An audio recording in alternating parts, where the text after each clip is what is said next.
Hello and welcome back to the coverage of the Champion Motorsports series here. We have sorted the issue out behind the scenes and we are now going to be live for the rest of the 3 hours of racing and also the rest of this 15-minute qualifying session. We have the cars out on track. They get 3 laps each in for each car and the driver will start the race who qualifies it. So currently we have hashtag racing 92 on the pole position for the P2s from championship leader Satellite Racing. In GT3s, we have Satellite Racing GT, the championship leaders in that class, top of the times in the McLaren, ahead of VG Racing Esports Academy and hashtag racing. So far, not everybody's done their qualifying laps. We've had 31 cars out on track so far, and they're still pushing hard. And I can see that currently David Williams in second place in the Satellite Racing LMP2 is the driver in the car, so he'll be starting, for example, in the Satellite Racing LMP2. Yeah, definitely. So, I mean, satellite racing only literally 2/10 of a second off the hashtag racing 92 car there in the LMP class. And we were just watching on screen there the satellite racing GT of the McLaren, with the added barbecue effect in the rear tailpipes. I'm currently on board with VG Esports Academy, and we head over to hashtag racing. So, the top three of the GT class extremely close to each other, 2/10 of a second from second to first, and 400ths of a second between hashtag racing and VG Racing Esports. So extremely close in the GT3 class there, but the LMP's out the front with a 201.607. That's a blistering pace around Spa here.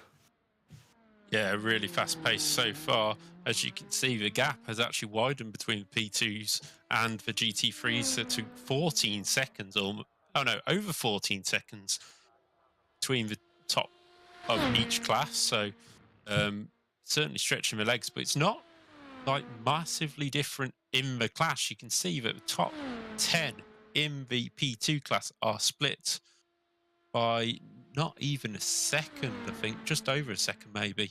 So yeah, super close so far, and then racing will just be as closer. Now, the obviously we were going to have two drivers in each car at least. It might be three, depending on the team, and it it'd be interesting to see whether they stick their quickest drivers out first, or maybe their slower driver to not get the faster driver balked in any traffic or anything. So it just depends on what the team decided to run this time. Yeah, I suppose, but then you got to look at it the other way. You want to try to maximize your qualifying and get right to the front of the grid. So I'd imagine they put in, as we can see there in the GT3 class, the front three are 1.2 seconds ahead of the TPRT mid-pack team in fourth. So there's a big gap on the GT3 class, but the top three being extremely close to each other. A little bit of a gap between the third and fourth, but then coming down extremely close again for the rest of the field. So the front three in the GT3 have certainly found some added time on their qualifying laps. But qualifying is always a fine art. It's almost like a race in itself, because you get one off track, certainly around this track, which is a really long track. That's your lap ruined. So you've got to be clean, you've got to be consistent, but you also got to try and put in that fast line. So it's almost like a race within its race, the qualifying sessions in these races. Yeah, exactly. And some drivers are just better at setting one quick lap than others, and other people are very consistent with their lap times throughout a race stint. So it just shows you position. I mean, you can see on the left-hand side with the GT3s, you said there's a bit of a gap between, I think it was third and fourth. Look how close it is further back. I mean, you've got 0.002 of a second, 1,000th of a second between cars, and that's on quite a long track, really. Track most people know. Majority of people do know Spa really well, but it is certainly very, very close between these drivers. You will also notice that we may have the odd, I'm going to say onboard camera, but it's not. It's a camera into the lives of the driver who is driving. We have a few of them tonight, so you may often see down the left-hand side a little camera pop up. That isn't a moving picture. That is actually them racing at home. and it'd be something we can have interesting added to the um, especially. I mean, I dare to say it, but if somebody has a crash, it'd be good to see the reaction. But I mean, I hope nobody crashes. It's sort of one of them weird feelings. Yeah, it's a good insight to life behind the iRacing screen, seeing somebody on a webcam on the rig and trying to put the pedal to the metal and get the best time they can. But one of the other good things about this series, not like the official iRun, is you don't get any fast repairs in that one. You do in this series, you get one fast repair. So which is a great bonus, certainly on these opening couple of laps. Like you were saying before, Dave, it's nothing worse than doing a 3-hour event, getting taken out on the first lap, and pretty much your race being over before it's even begun. But the good thing is about this series is they have given it a fast repair. So if someone does make a slight mistake on the first part, or even any time during the race, they can come in and repair it. But what the drivers need to be aware of, and the team needs to be aware of, is that box is unchecked if they just come in for a scheduled pit stop, because any sort of damage will get rid of that fast repair. So the drivers and teams just need to be aware of that, and don't repair the car for something silly where later on they could massively regret it. But we're certainly coming into the last part of qualifying at the moment. So a quick rundown of the grids. The LMP2 hashtag Racing 92 still out front with a 201.320. Obsidian Racing Future just behind him, 4/10 of a second. Satellite Racing LMP2 pushed down to third place, but only 200ths of a second off Obsidian Racing Future. The TPRT leg down Racing 76 there in fourth place. Fifth are RD Sim Sports. Sixth, Pneumatic Motorsport Blue. Seventh is We2 Fast Racing in seventh. Eighth is Imperial Motorsports. Ninth is Sim HQ Motorsports Orange. And in 10th is WCD Resilience. And GT3 class, we got the Satellite Racing GT team, the McLaren at the front on a 2:15.653, with VG Racing Esports Academy just behind them, 2/10 of a second behind them. We got the hashtag Racing team in the first of the Lamborghinis in third. Then a big gap on the qualifying to TPRT mid-pack, I will get that right as we go through the race, in fourth place, 1.2 second off the lead, with SR Technic CMS there in fifth. Lone Star Endurance 1 in sixth. Sim HQ Motorsport White in seventh place. So pretty much like we said, they only get 3 laps to do the qualifying, so it might have been that majority of the cars have done their 3 laps and just getting ready to get onto the grid. But before we do get onto the grid, just a big shout out to the sponsors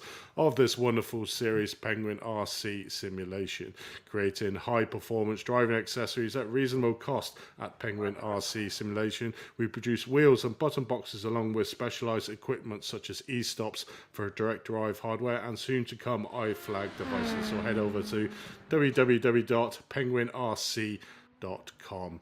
Sim Racing 24/7. SimRacing247.com is a proud sponsor and supporter of great racing communities such as the Championship Motorsports. SimRacing247.com covers many interesting factors in the sim racing community where everyone is welcome.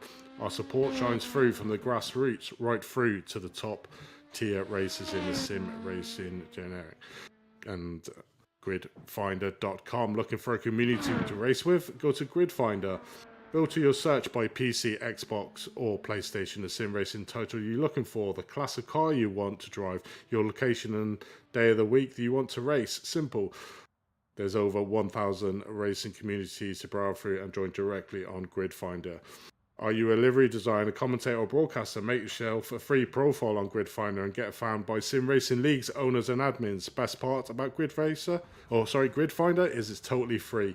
Free to list your community and free to browse. So go over to grid-finder.com to find your place on the grid. So that ends the qualifying. And Dave, do you want to take us through the standings for the start of the race? Yeah, we have Rui Quiros on the pole position for hashtag Racing 92, as you said before, with a 2 minutes of 1.320.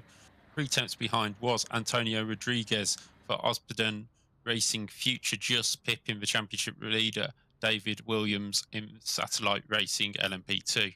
Angel Ledesma for Leg Down Racing will be joining the championship leader on row 2. Archie Convey for RD Simsports and Michael Parker for Pneumatic Motorsports will start on row 3. Grid 7 will be Jack Chrissy for We2 Fast Racing and Leif Peterson, who's Imperial Motorsport.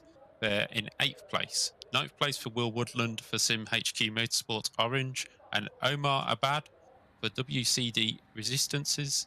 In 10th, Dave Hazard for Craft Diner Racing in 11th and Robert Tarbox for Pneumatic Motorsports again in 12th.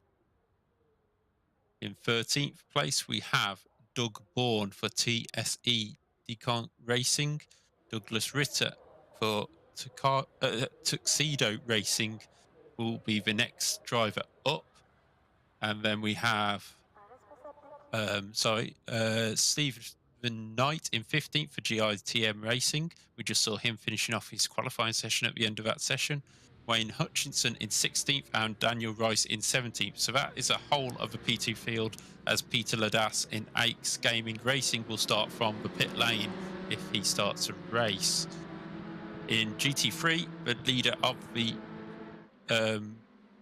pole position man is Alex Gall for Satellite Racing GT from Rasmus Christensen for VG Racing Esports Academy. Need to make these names shorter. Jose Correa TPRT mid-pack in 3rd. But as you can see, the drivers are coming around the bus stop now, and the LMP2 leaders will be away.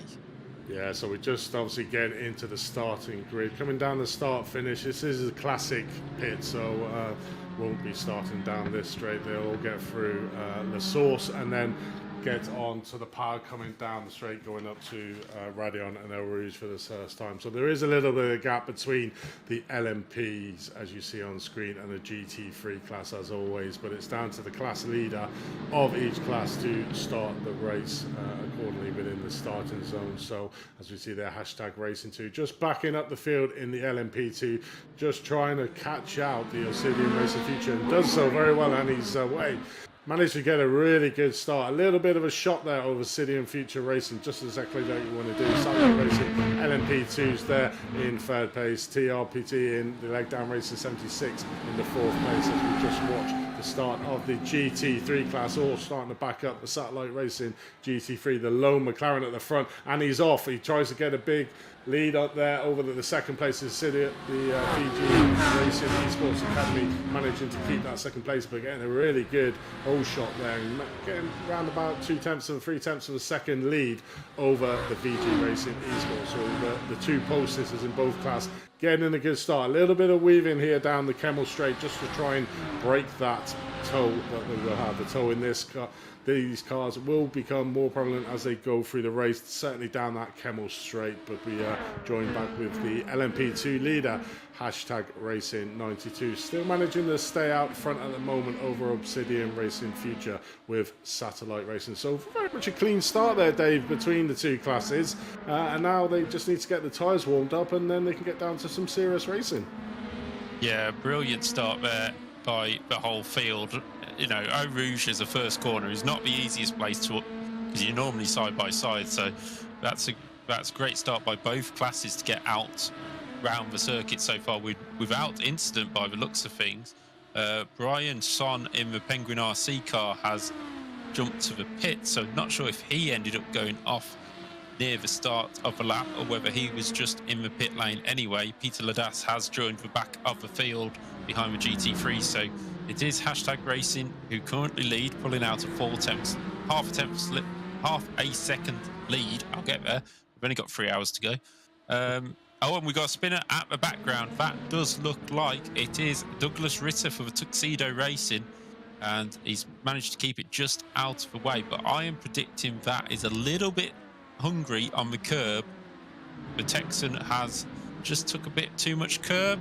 Oh no, he runs into the back of the number 11, which is Doug Bourne in the TSE Decon Racing car, and just a little touch. And look, you know, luckily for Doug, they're both Douglas. Okay, this is fun. Luckily for the front Douglas, it wasn't sort of an issue for him, and he'll continue on, and hopefully not much damage done. But now we look at the GT3 field, and the top three have nicely pulled away on this opening lap. So it's Satellite Racing GT from VG Racing Esports, both putting an R into that team name, and Hashtag Racing up in third. So Hashtag having a great start to this race. I have noticed, so in LMP2, Satellite Racing down to 10th place, and they started P3 on the grid. So I'm not sure what happened there for Satellite Racing. Yeah, we'll try and bring you some replays after the hectic onslaught of the first couple of laps here. But as we saw in the qualifying in the GT3 class, the front three are just romping away at the moment from TPRT mid-pack in fourth place. 2.9 seconds is the gap on the lap number 2 already. So these three racers, I mean, we're looking at Alex Gall, who's driving at the moment in the Satellite Racing GT team, Rasmus Christensen in the VG Racing Esports team, and Flavio Sabino in the Hashtag Racing team. So these three certainly have got the speed down on Spa for this round, and romping away with it at the moment over that fourth place. You can just see the gap just growing all the time at the moment. And then behind in fourth, there's quite a close battle for a couple of cars down to sixth, with a little bit of a slight gap between Lone Star Endurance 1 in sixth and TRPT Sataris in seventh place. So the GT3 clads getting a little bit spread out at the start of this race. Yeah, looking at LMP2 field, I think our championship leader is in the pits. David Williams for Satellite Racing. It's falling down the order. He's in the pits. I think maybe a bit of damage on that opening lap could have been the cause of that. Tuxedo Racing also in the pits. Here we go. This is a replay. Maybe we'll see this from David Williams. And he... Is this just him heading into a pit lane? Yes, it is. So it was a choice to come into a pit lane. It wasn't sort of forced. And he has come in, and he must have got some damage on that opening lap because he started P4. But this will need a fight back by our championship leaders.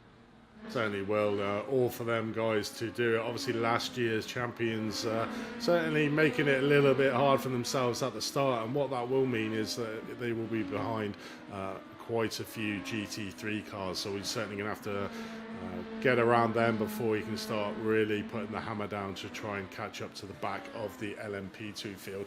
A little bit of a gap starting to produce in the LMP2 field. Hashtag Racing 92, currently 1.3 seconds over Obsidian Racing Future in second, and then there's a little bit of a gap then to RD Sim Sports, who are currently in third. So the LMP2 field getting a little bit spread out. The biggest battle seems to be for fourth place at the moment with Pneumatic Motorsport Blue, with We Are Too Fast Racing only half a second behind him. Imperial Motorsport Shake in sixth place, 0.9 of a second back from the fifth place, and seventh place the PPRT Leg Down Racing 76 behind them. So that seemed to be the heart. The rest of it, the field is spreading out quite quickly here around Spa, which is quite surprising. Only done lap 4.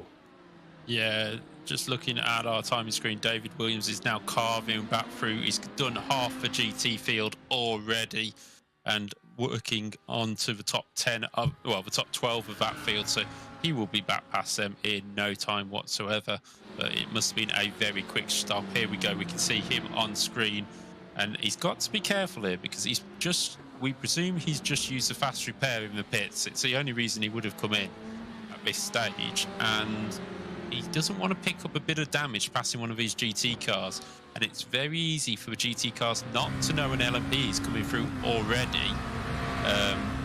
And as you can see, he's having to weave his way through, and one misjudgment and it'll be a long pit stop for repairs for the championship leader. And obviously a healthy or an unhealthy points lost would be for Dave Williams there. So fighting as well nicely through the GT field, but we saw on that track overlay there, the LMPs are catching the GT3 class quite considerably, about half a lap behind at the moment. So within around about 3 or 4 laps time, we'll start seeing the mix-up that is the LMPs within the GT3 class. And that's normally when all the fun starts ensuing, where the LMPs are trying optimistic move, trying not to lose too much time over their class, but obviously trying not to lose the GT3s too much time in their fight. So that's where the real craft of management and deciding where you're going to overtake and make them moves safely on the drivers. And you know, a 3-hour race can be quite demanding, and concentrations could get a little bit worn by the end of it, and some optimistic moves could be made, but it's always down to the car behind, so the LMP2 car, to decide when they're going to try and keep or try and make that pass and move, certainly on these GT3 cars. And as long as the GT3 cars stay on the racing line, then it should be quite easy for these LMP2 cars to be behind. But we look at the GT3 race here. Well, currently on board with hashtag racing there in third place. First, second and third all covered by 0.3 of a second at the moment, and the gap between third and fourth is grown even more to 4.2 seconds. So these three drivers, who are by far probably the quickest drivers within the team, are doing an excellent job to get themselves out of the field, the rest of the field, and give the second driver, can have up to 3 drivers, I believe, into this championship per round, can have more registered, but only 3 allowed to race within each round maximum, so can have 2 or 3. So it'll be interesting to see what we're doing. We'll try to give you the teams as they come in for their pit stop changeovers of what the driver is that's currently in the seat. So we'll see that as the race progresses. But certainly the 3 cars out front in the GT3 class at the moment are just ripping the field apart, which is always good to see. Yeah, it's really close between these GTs. You can see Brian Blanchett there in the car currently for 21st place team Brake Fade, and they're running sort of second to last currently in the group, but they're still in touching distance of the field. And these are the camera shots which we were on about earlier that you'll be able to see on a few of the cars, not all the cars we currently have them for, but Team Brake Fade now. Oh, I thought he was nipping in the pits there, but he's looking around the outside of the number 2 Wild Juice Racing in the Porsche, and hopefully in that Lamborghini he can make the move down into the last source hairpin, hopefully for him. Yes, he do. Oh, not quite. Keeping it clean early on and not trying to risk too much, because we only have 10 minutes gone of this 3-hour endurance. Yeah, so a long way to go, and I don't think I would be showing my webcam. I'll have my tongue hanging out and looking, certainly in the latter half of the races, it might be not something to be looked at, but very brave there to show their webcams and how they're getting on. But we just saw there, very calm and collective was Brian in that set as we watch him coming 3 wide down the Kemmel Straight as they come into the Coombs. Always a treacherous thing to be doing. Oh, as we see his car go off slightly wide there. That was Longhorn Racing just going off with Chip Witt. Oh, no, it was Wild Juice Racecraft there with Crit. Just getting it slightly wrong coming in. Maybe got a bit flustered or a bit spooked by having the 2 cars out of him coming down the Kemmel Straight, which is not advisable going around into the Coombs, having 3 card wide. So Brian managing to come out on top of that and getting a little bit of a gap there for Team Brake Fade in 19th as we join the battle again. But always great to see that McLaren. I do think it's a great looking car, and certainly when the flames come out the back, it's quite an impressive sight to see. Not many times have I seen it on iRacing. It's not really a car of choice, but certainly these guys driving it from the Satellite Racing GT team have got the speed out of this car, and at the moment currently sat in first place, finishing off Daytona and starting this race where they are in first place is a great thing for them. Certainly when you've got the fast cars of the BMW and the Lamborghini just behind him at the moment, but that McLaren is extremely fast in a straight line. Yeah, they were pulling away really early on against the rest of the GT3 field, but as you saw just in that image, only the Grand Prix pit straight of a lead, so they're not dropping them as quickly as they were. Maybe they've just eased off a little bit. They know they've got plenty of time to go. You just saw Doug Bourne coming out of the pits on the left-hand side of the screen. He's popped in for a possible repair. He was the one who was hit by Douglas Ritter in Tuxedo Racing in the bus stop, so maybe he felt some damage at rear of the car and decided to pit.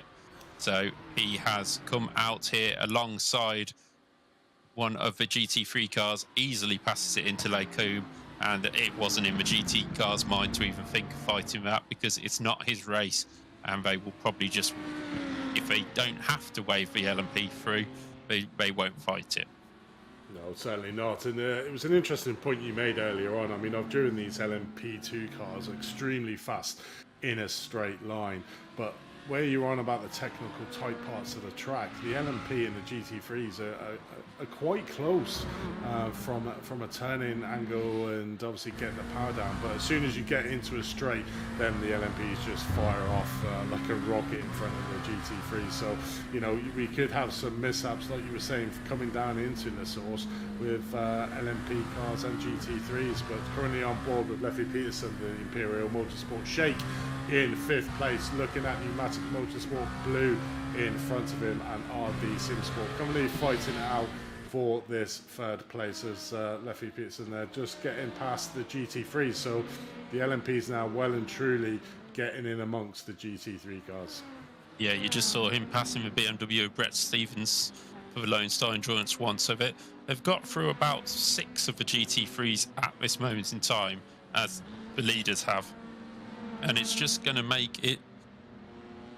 The first time round is always a little treacherous, because the GTs may not have realised how quickly they're catching up. I mean, it's took about 13 minutes for them to catch up, which is what we said at the start of the broadcast. But now, I don't know why it is with GT racing, but because the LMP's spread out, from now on, it will be pretty much constant. So you get the LMPs come through first, then there's a bit of a rest, and then after that, it's constant because they are spreading out. And I remember calling for the Petit Le Mans last year for my team, and just going, P2 pasture, okay, there's another one in 2 seconds. Okay, there's another one in 2 seconds. And it was just constantly thinking about it. And that was round Road Atlanta. Obviously, Spa a little bit longer, but still the same thing will happen. And you've probably got a few more P2s on this field than the regular split on iRacing. Yeah, you can see on the track map there's a big mixture now of the GT3s and the LMP classes, as Dave was saying, with a couple of LMPs off the back, 11th, 12th, 13th and 14th there, yet to hit the main field of the GT3. So it does feel in them GT3 cars like this is a big onslaught, as we watch WC Resistance Racing there of Omar Abad there just taking over one of the Porsches coming down the big long straight. But it's always that, and this is where the drivers and the teams can maximize the time advantages over the rest of the field, because if your competitor behind you is stuck behind a GT3 going into a slow corner, then you're going to make some more time. So you've really got to have a bit of knowledge and a bit of savvy about you of where you try and take it. And sometimes it's more beneficial to actually slow down on a straight, not trying to overtake a big gaggle of cars, to give yourself the room to pass them all on one straight. Because what you don't want to be doing is passing one or two of them and then hitting the back of the guys in front of you that are fighting out for position, because they will be loath to try and move over or come off the racing line for you, because they're obviously fighting in their own championship. So, you know, it's always the battle that you have in these cars, and it's like we say, it's down to the LMP2s, but the teams behind the drivers at the moment that are currently driving will be giving them all the information they need to maximise. But we can sort of see at the moment, you know, the effect that the LMP is coming through as we get a penalty decision there. Car 68 is class leader, has passed the acceleration zone before accelerating. A drive-through penalty. So car 68 there which is the leader in the GT3, has got a drive-through penalty. Oh no, that is absolutely disastrous for the current leaders of the GT3 class. That they won't be happy with that. Obviously they do have starting zones in each of the class, and this race was after La Source down to the start-finish straight. So obviously a bit of a mishap with the live stewards there, so they will be seeing that information. And yeah, a bit of bad news there from the Satellite Racing GT team. But as I was saying before that, the LMP2 clash, #Racing92, really profiting from the interlude of the GT3 GT3 cars has managed to get a 3.94-second gap over Obsidian Racing Future. So they obviously carved through the field a lot better than Obsidian Racing Future did.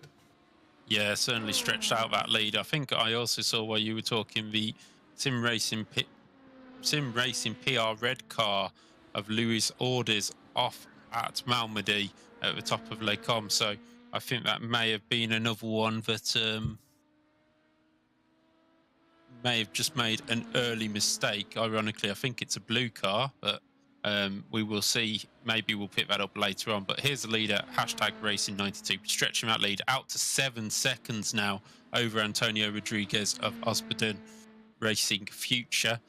Archie Convoy in RD Sim Sports is up to third after that early pit stop for David Williams, who is actually moving nicely through the field at this stage. He's up to P15, and that is P15 overall, so he's already passed the whole of the GT class and travelling along very nicely in terms of lap times, matching the leaders. So he will be back up into the top 10 of that class very, very soon. Yeah, definitely. And we were just looking at the lap timings. There's a big gulf between, say, the top 5, 6 in the LMP2 class and the rest of the field. So they're doing around about 2:02s are the best sort of lap times, and below that, doing like 2:03s all the way to 2:05. So big difference in speeds within these LMP2 cars, and it's fine margins. Having driven this LMP2 cars, of where you get that time where you can be a lot quicker or a lot smoother. It's more about being smooth, as we watch Robert Talbot take an extremely tight line there through the source, just trying to get through. And that's a prime example of how you can sort of lose time to the GT3 cars, just trying to get that move done, but obviously compromising his line through the corners as we watch him go up through the El Rouge and Radion. So lost a little bit of time there, being extremely close to that wall into La Source. But you know, how bad was that for the McLaren in the GT3, getting that drive-through penalty and coming back out? Where are they? Out on track. They've come back out, so it looks like they have gone in. And the P33 at the moment, 16th in class. So, I mean, the thing with Spa as well is it's not exactly a short pit stop, pit lane, because you've got both pit lanes to drive through with the extension for both classes of racing. So you go in at the bus stop and you don't come out until the top of Radion. So it's such a long time on the limiter, because you have to be on the limiter for the whole of that. It's not the most ideal pit stop to need a drive through, but this will make things interesting and see whether Satellite Racing GT, who were in that lead free pulling away, can just make their way through the field and possibly get back into the top 10. I mean, it's going to be a huge amount of time. I mean, obviously he was in first place, now down to 33rd. It's a big roll back for them guys now, but they are certainly a lot faster than the rest of the drivers that are around him. But what that has done is VG Racing Esports Academy have been promoted now to leading the GT3 class in the BMW, but still have the #Racing team right behind them there, the Lamborghini, only half a second behind. So these two pulling away further. Not as much like you were saying, Dave, at the start of the race, but they're now currently 6.4 seconds behind are the TPRT mid-pack team. So these two at the moment getting out in front of the field as we join the Pneumatic Motorsport Purple team that are just behind its teammates of Orange team there in 12th place, just passing again the GT3 cars. I mean, it's just such a treacherous thing driving not only these cars fast, but you've got to take that into account. They're almost like rolling chicanes, the GT3 cars to these LMP cars. Yeah, it just adds another dimension to a straight that wasn't there the lap before, and you've got to keep on your toes as well, because I mean, if you come over the top of the Radion knowing the car's so far ahead, you need to know the extra speed you have got, and that just really, you know, you've got to make sure you're not running into the back of them over the top of the hill. As we can see, these two teammates, that is a let by the orange for Team Purple. Sensible choice. If the car's going quickly, you may as well swap the positions and give them a chance to race. So that's an early choice by the team, and I'm sure it might be returned later on in the race. But currently, we do have hashtag racing still pulling out the lead. They are now looking at about still 5 seconds, 5.5 seconds in the lead of the LMP2 class. Well, VG Racing Esports and hashtag racing in GT3 are very close together still, and probably quite glad to see that McLaren out the way, because that is the championship leader and probably their mighty rival for points here today. But hashtag racing 92 on the way up to Le Cam on lap number 12. 22, almost 23 minutes gone of this race, and we've certainly got a lot more action still to come. Still very early on in the race. The first drivers just getting into the rhythm now of their stints. Looking at the possible lap time, pit times is probably on the hour mark.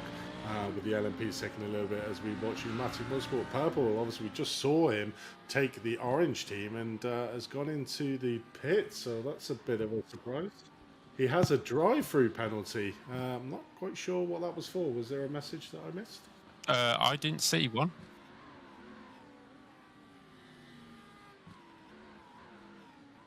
So it looks like that the Pneumatic Motorsport Purple have been given a drive-through penalty for an avoidable contact during the race. So the live stewards really doing their job in this round here, which is always great to see. You know, the drivers know that. They know pre-race that they have live stewards on there, and if they make a silly mistake, they could get punished straight away, and we've seen that twice. The leader of the GT3 getting punished with a drive-through penalty, and we just see there another LMP driver there, the purple team, getting a drive-through. So yeah, anything can change in this, and it sort of almost does.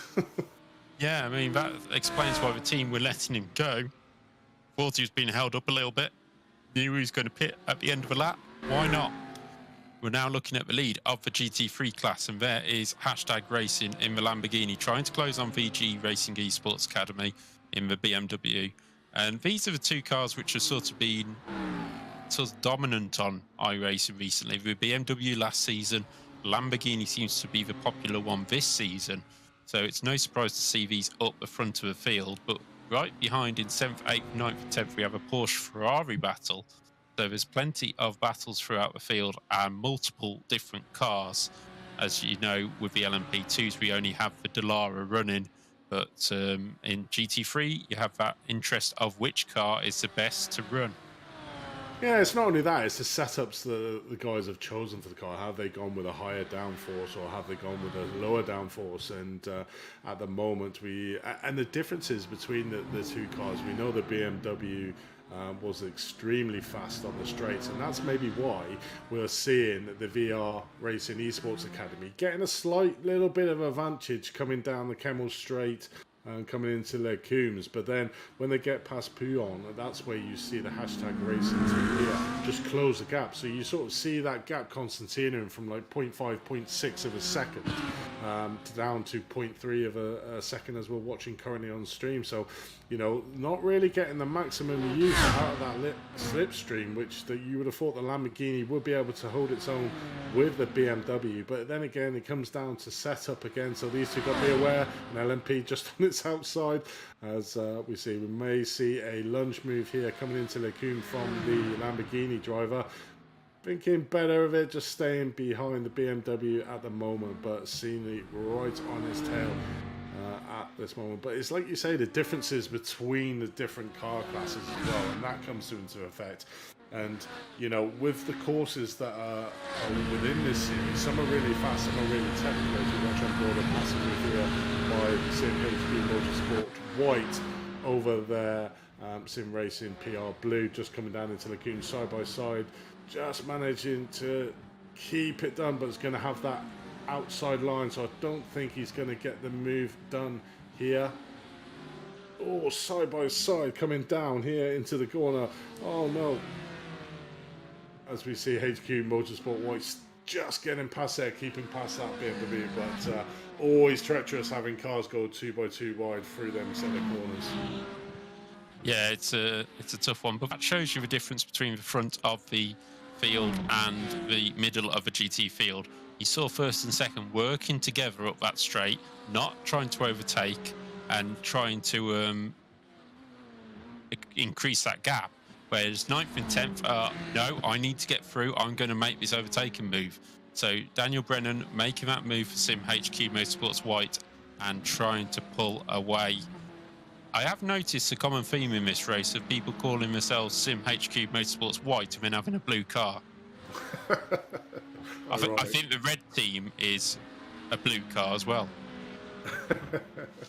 Yeah, just trying to fool us, aren't they? Obviously, make it a little bit harder for us. But yeah, no, great move. So we've got a replay here of Robert Diaz coming around Le Common in turn 7 and 8. Round 9 just gets it slightly too much mustard coming out. Does he save it? Yes, nice. Great managed save to not lose too much time there coming down into Brussels. But it's a treacherous corner, an easy one to make a mistake on. Certainly trying to give it too much mustard, but that was a mistake by himself as he had no other cars around him. Yeah, it's a move they had to make in terms of trying to save that car, because you don't want it to go around there. You could end up in barrier on the inside, and that's damage, and then that's your fast repair used, and you just do not want to do that. No, certainly, and there was a bit of a little moment there from the Sim Racing PR Red team going a little bit wide into the source, nearly coming back onto the track and impeding the number 9 car at the moment, but as he tries to make his move going up the inside down into Le Combs of turn 7. Yeah, the blue Ferrari just trying to make his way through as quickly as he possibly can to try and move up the order really on this early stages. Maybe this is one of their quicker drivers and he wants to make hay while the sun is shining, but we will see later on. Maybe it's just a slower driver, and you never know in these races. Oh, as a leader is trying to make his way through the GT field again. This is what I meant by later on they tried to play catch up the best they can, and but then all of a sudden the GT class is there. Unavoidable contact for the 76 on the 67. So we'll just check who that is. The 76. TRPRT leg down racing 76 LMP is getting a penalty there, a drive through. So they are currently in P6. So will hurt them a lot there of avoidable contact. So these penalties now are coming thick and fast when they're getting into the GT3 classes. Is that it's they've got to be aware of this. I mean, we just saw there the leader getting caught up by about 5 or 6 GT3 cars coming down probably the worst part of the track, Les Combes. And probably lost a little bit of time there to Obsidian Racing Future in second, although they are still 6.8 seconds out. They're just trying to carve through the field as quickly as possible, but obviously they do have to give the respect to the slower class of the GT3s and make it a nice safe pass, but still completing another lap, not getting any damage, so all's good at the moment for the hashtag Racing 92 team. Yeah, there'll be a few more heart attacks for that team as they come through the field. There's that blue Ferrari, which we were talking about not long ago with Sim HQ Motorsports White. That shows you how quickly he's making it through the field. Yet again, passing the GT cars. So that's twice lapped in about half an hour. So we're looking at maybe 6 times lapped in, probably 12 times lapped in the whole race. Most certainly, and the hashtag Racing 92 team last time out, I mean, obviously you can see his best time is a 202.24 within the race. His last lap time is a 206.23, and we'll see this yo-yo in effect when they start hitting these GT3 cars. I mean, can you just put the track map up there, Lewis, so you can just see how the cars, we saw them quite closely together, but now they're starting to spread out a little bit more. You can see that coming down the Kemmel Straight, a big clump of LMP2 cars, and then all the GT3 cars that are coming out the end of that, going around No Name, coming down to Pouhon. So the field now is starting to spread out. There's only probably one portion of the section now that hasn't got some cars on it, but as this race progresses, it will just be cars everywhere, so the lap times will be affected based on that. Yeah, as we could see, the hashtag team still pulling out a lead, out to 6.7 seconds in the lead. And yeah, they're going to be not trying to push it too hard now, probably just trying to cement that lead ready for pit stops, just in case they decide they want to change tyres and the opponents don't. I actually don't know how the tyres work on the LMP2s, whether it's worth swapping or not, but I'm sure they'll swap at some point of the race. But we could see he's out on his own and able to push, but there's a gaggle of about 5 cars in front of Antonio Rodriguez coming up, so he'll be looking to catch them in the non-twisty parts of the track if he can. Yeah, I mean, he's probably in a good place here. We'll touch him, we'll get in touch with him right at the top of El Rouge and Radion, and got the Kemmel straight to get past them. So, you know, this is an ideal time for him to overtake quite a few of the cars in front of him to give him a little bit of free air. But as we ride on board with him, come down Kemmel straight, just trying to get onto the back of the Audi car in front. We'll get him, but then we'll be caught behind a couple of GT3 cars coming through here, but there's still a little bit of a gap there, so it shouldn't affect his timing too much. It's just coming down into Brussels through no names that he may get caught up slightly behind the 3 cars, but then can accelerate between the straight after turn 11 down to Coulon on turn 12. Yeah, he's already done one down into no name corner, so easy pickings for the LMP2s, but you just have to time it right and make sure that that GT car has seen you, or it could end up in disaster. We've seen that in multi-class racing throughout the years. A leader just taking it for granted that the GT car has seen him. We're now looking at Jose Correa. The American is in 3rd place currently in the GT class, and he's a guy who is 8.8 seconds, almost 9 seconds behind the lead 2, who are still only 4/10 apart. These 2 cars are inseparable at the moment, and obviously they did have the championship leaders with them earlier on, but they had that drive-through penalty. So the top 2 just working together to try and stretch that lead at the moment and make sure that they're safe on this podium. Early days, obviously, but make sure that they've got a good chance of that podium. Yeah, definitely. And bit of a battle here at the front of the GT3 as you see the leader just dive down the inside coming into the source. Probably putting off the BMW driver slightly, give him a little bit of a slipstream here, but very much seems that the setup for these 2 cars is that Lamborghini has got a little bit more downforce than that BMW, because we're not seeing him making any sort of passing moves coming down the Kemmel straight, considering he is as close as he currently is at the moment to the back of that BMW car. So a few more LMP cars to navigate here, and is he gonna, he should get, yeah, he does manage to get in front of this battle. So these 2 still neck and neck coming into the comms around about turn 7 and turn 8. So interesting racing between these 2 guys. And I wonder if it's a little bit of tactics here from that Lamborghini behind, saying, do you know what, I actually don't want to overtake you. I'm going to try and conserve my fuel, do a bit of coasting, just stay behind you, and I can do that extra lap coming into the realms of the pit stops, and maybe get that overshot on the BMW in front of him, because them BMWs are not the smallest thing, so we'll be punching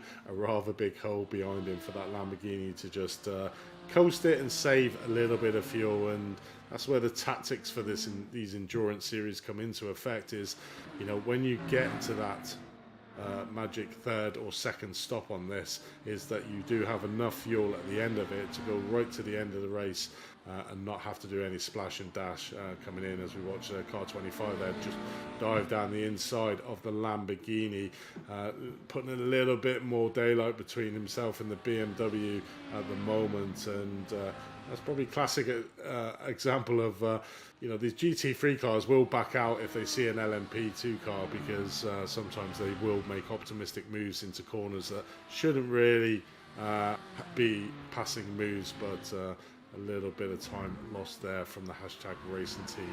0.8 of a second at the end of lap 19. Yeah, it's always hard for the LMPs to know whether to lose time, or it's very hard for them to sit behind another driver. When we're on board with the hashtag racing car, we could hear the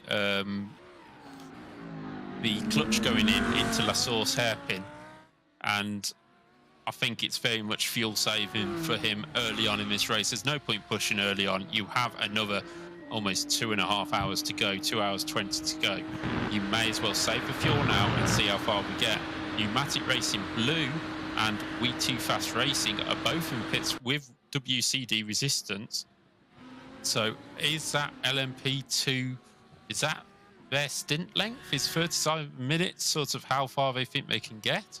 Yeah, I think it's round about right. The fuel tanks on the LMP2 cars are a lot less than obviously the GT3 cars, so we'll have to pit a few more times than the GT3 cars within this series. So yeah, I would say round about this time we'll be looking at schedule shops, but it looks like here the Pneumatic Motorsport Blue, are they going in? Yes, they are going into their pit, so will be a scheduled pit for them taking on some fuel. So around about 40 minutes is where we would expect and that's exactly what we're seeing. A lot of the LMP2 cars now coming in to refuel.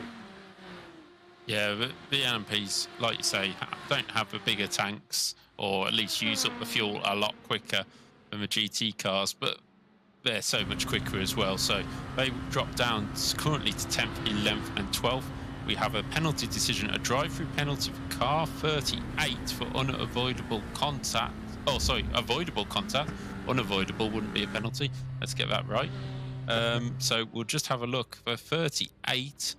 That is, we'll find the car on the timing screen somewhere. Can-Am Racing 2.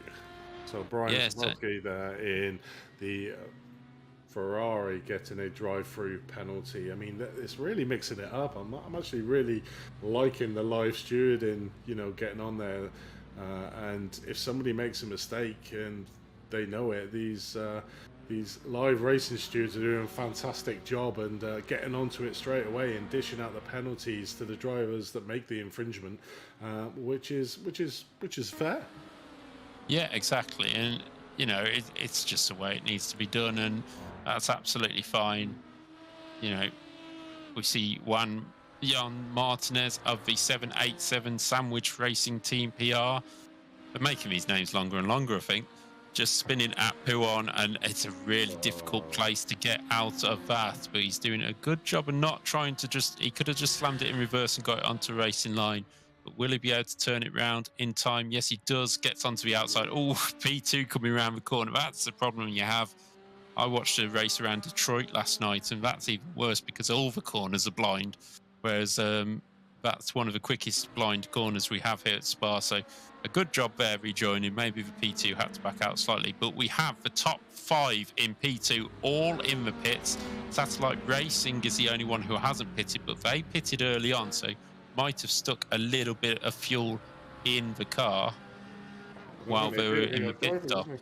Oh no, they did get to run in for a repair, didn't they? Yeah, so they now take the lead. There's the hashtag racing car coming out of pits of it.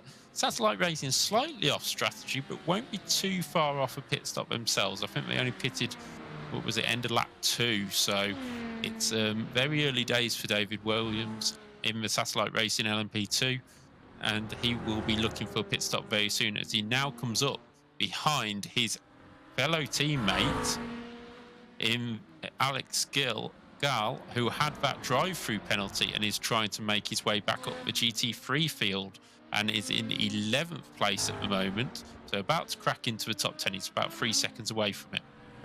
Yeah, definitely. And he's lapping around about a second a lap faster than the guys in front of him. So making inroads in to try and reduce the deficit of that drive-through penalty for accelerating before. I think it was accelerating before the starting zone at the start of the race. So a little bit of a mistake there from the Satellite Racing GT team, and obviously got a drive-through penalty for that. Was leading the race with the 2 guys, VG Racing, Esports, and hashtag Racing, until that penalty was given to him. Kane got dropped down to the back of the field, but on a charge now, trying to get themselves back up. And certainly with the pace that he had at the start of this race, I can certainly see him getting right back up there.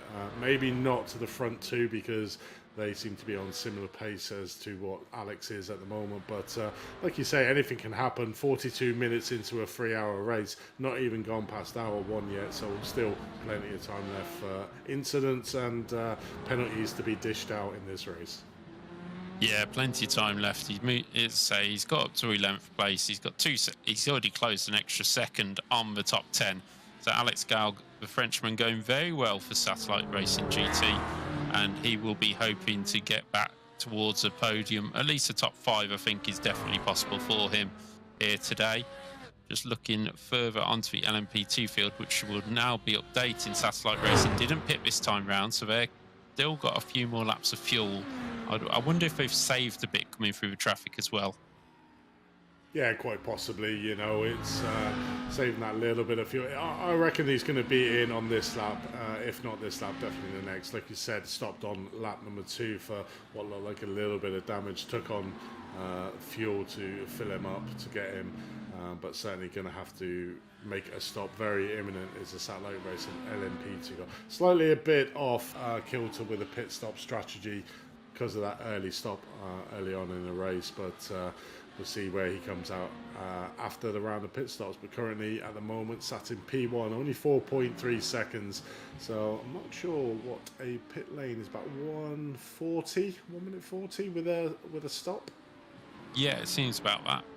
So, you know, we'll be well down the field again with the Satellite Racing LMP2 team. But certainly the hashtag Racing 92 at the moment continuing its run around this Spa track and doing an exceptional job at the moment, just keeping his nose clean over the Osivian Racing future team in 3rd place. Obviously, we got Satellite Racing still yet to pit for their first round of pit stops. Yeah, Satellite Racing out in the lead. You could just see pit stop times on the left-hand side, which have just gone away, and the time between as Satellite Racing do pit this lap, the time's just 6.3 seconds. So it was obviously a very quick stop for Satellite Racing last time round for the quick repair. Most people around 33 seconds.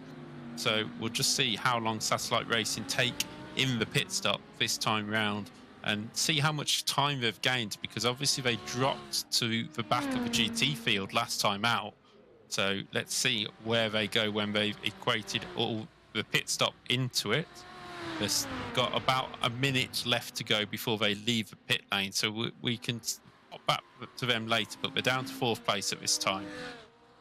Yeah, definitely, and still yet to see any of the GT3 classes come in for their pit stop. They should be round about the hour mark, just over the hour mark, that they will start coming in for their pit stop. And what this does do, it's almost like that yo-yo effect, isn't it, with the field? So all the LMPs get past all the GT cars, then they all have to, the LMPs have to come in to get some fuel, so get behind again the GT3 cars, and then they do it all again. So it's that concertinaing effect that you do find. So that's why you get the, like you were saying before, the effect that it's a never-ending stream of LMP2 cars behind you when you're driving in a GT3 car. Yeah, exactly. You've just got to make sure that you keep yourself aware throughout. That's the main thing you have to do, because you don't want to end your race and possibly end somebody else's race. And that goes for both classes. You know, the iRacing rules are generally blue flag comes out and the quicker car has to make its way through. It's not like F1 rules where the car has to jump out of the way as Antonio Rodriguez comes up to this GT3 car. And as you see, the GT3 car will let them by, but they're not going to go losing a huge amount of time on this. And currently we have the car out of the pits from the championship leaders, and they have come out in 11th place. So a great job by David Williams there to not only jump the whole GT field, but jump 5 LMP2s and move up into 11th place. So he will be up into the top 10 very shortly. Definitely, and certainly the lap times do show that effect. You know, the best lap time of the Satellite Racing Dave Williams is a 2:02.34, and the ones around him around about 203 to 204, up to around about 6th, 7th place. So certainly a faster driver is David than the cars that are in front of him, and just managing to take that second a lap out of them, which has enabled him to leapfrog a few of them in the pit round strategies. But like you say, we don't know what driver's going in second. Is it their faster driver? Is it their slower driver? And it's always, like you say, the conundrum of what do you do? Normally in these series, you do put your faster driver in first to try and get you that lead, and then down to the consistent drivers, should I say. I'm not going to call anybody slow in this, because consistent drivers is what that's what I like to call myself anyway. When it comes to the team, to put in the consistent lap times, and then before the fast drivers get back in. So be interesting to see the next round of drivers that do come into the pit stops. Probably the LMPs that will be on the next round of pit stops, but be interesting to see in the GT3 class if we do see a change of drivers on the pit stops. Personally, I'd call that an excuse by yourself. Wow. But yeah, I mean, we say quick and slow drivers. We probably couldn't hold a candle to at least half this field, never mind anybody else. So that's why we talk about it and they race them. But currently we're now looking at the leader of the GT3 field, and these two have been inseparable all the way through.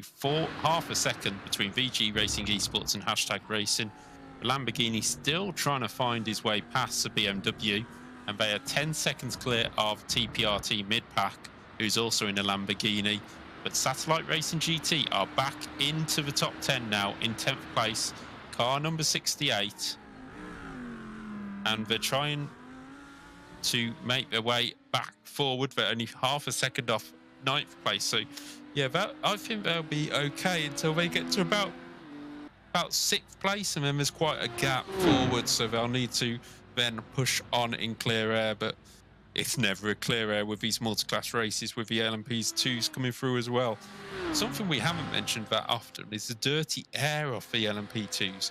That really does make a difference in the fast corners, and corners like Blanchimont, for example, and we saw earlier an LMP passing onto that back straight where Blanchimont is, and the GT car running very wide, and it was just the GT car not picking up on that dirty air that he would have from the LMP2 in front. Yeah, definitely, and it's all the intricacies of multi-class racing within a league. Is how to, one, for the faster cars to manage to get past the slower cars, but then also for the slower cars to give the space to the faster cars, as well as trying to fight within their class. So, you know, that's one of the vital importance of having a good team behind you, telling you what's coming on, what's coming up to you, where you're currently out on field, you know, making sure that you don't obviously miss your pit stop for that fuel. We've seen that a few times when drivers run out of fuel on their pit stops because they're so concentrated on the cars around them, the cars they're fighting from. But as we can see here with Brian Blanchett there in P15th in the GT3, still a very calm cucumber, sat in his chair, not showing any emotion at the moment within this race, just trying to get his way through the field. Only 0.6 of a second behind the Sim Republic team of the Porsche in front of him. So has his target well within his sights at the moment of the P14 car. So as you can see there, the sort of timings on there. So did lose was there an incident there on the last lap? Not that I have seen, but 7 seconds is a huge amount to lose out. So maybe there's been an incident with a P2 coming through, because there's a lot of them coming through at this moment in time. It certainly is, and this is probably the worst corner to actually try and get an overtaking move done, because there's a real fast line through Puyon, and once you're on it, you're sort of a passenger to the effect of the car going around that corner. So if you've got an LMP car trying to dive up your inside, that can really put you off on that corner and could cause you to have a spin out. Luckily, round Puyon, there is an extremely large runoff area, so if you do have any mishaps, it's quite forgiving. And there are quite large portions of this track that are forgiving to the drivers if they do make slight mistakes. So, you know, one of them tracks that, you know, promote trying to be as fast as you can, but also protecting the drivers on hole with large runoff areas. Yeah, we've just got the LMP2 of TSE Deconi Racing in the pits. I'm not sure that's quite a scheduled stop, to be honest. Or were they the team that had a shorter stop earlier on? Yeah, Doug Bourne, who also pitted early on, so they've managed to make it a little bit further into the race after being tagged round. I think it was by who was it by? It was by Douglas Ritter, wasn't it? Yes, Douglas Ritter. I was just trying to remember. Oh, Tuxedo Racing, wasn't it? Yes, it was indeed. The two Dougs. Yeah, that's it. So he is heading into pit lane right now, and we will see the pit stop happening and where he will drop down to, possibly back down to the rear of the P2 field, as he might have gained a bit of time. As you can see, the pit stop stint length coming up, and not too much different between P2s at this stage. They normally are very consistent where the lap times come in. So as you can see there, 19 laps is the go-to figure for the LMP2s. A couple of drivers going slightly less. Parker there in 4th. You can see here in 6th doing 18 laps on there, so one less than the rest of the field. But they are very consistent, these LMPs, with how much fuel they take and how many laps they can get out of them. But with these slower GT3 cars around them, that's where it makes it interesting for them, because they could lose a lot more fuel trying to having to brake harder, going into accelerating in different places. But we can see there Doug Bourne getting flashed there by the car number 25, which is your 3rd place RD SimSports.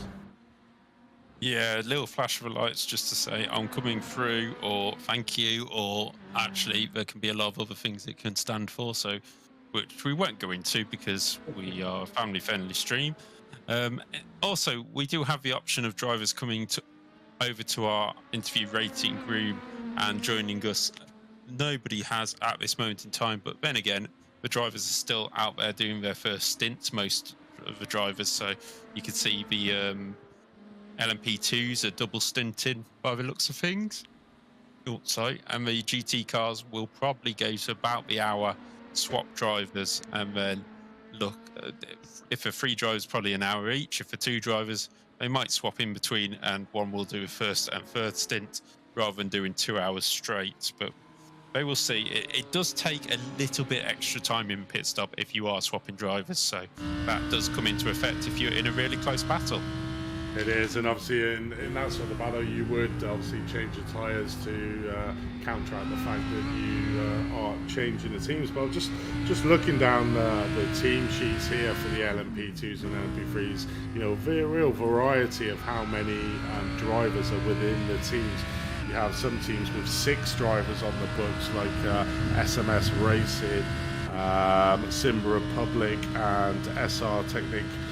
Archimedes is they have like 6 drivers. Then you come down to 4 drivers. Some have got 3, and then you've got the odd one with just 2 drivers in there. So certainly on the longer endurance events with the 2 drivers, it's a lot more. But like you were saying, if you've got 3 drivers in here in the GT3, you would be changing every single pit stop, because that's within the window of what you're doing. If you've got 2 drivers, that's going to be, one driver's going to have to do like 2 hours, with one driver doing just 1, because otherwise, if you try and do an hour and a half, you're going to lose time changing drivers. So yeah, it'd be interesting to see how many drivers we see on the timing tower in the different stints. Yeah, Divine Wind is in the pits from 4th place in the GT3 class. So is this our first pit stop officially of the GT class? We can see Robert Tarbox here trying to go up inside of a number 3 and half spins as he goes onto the curb.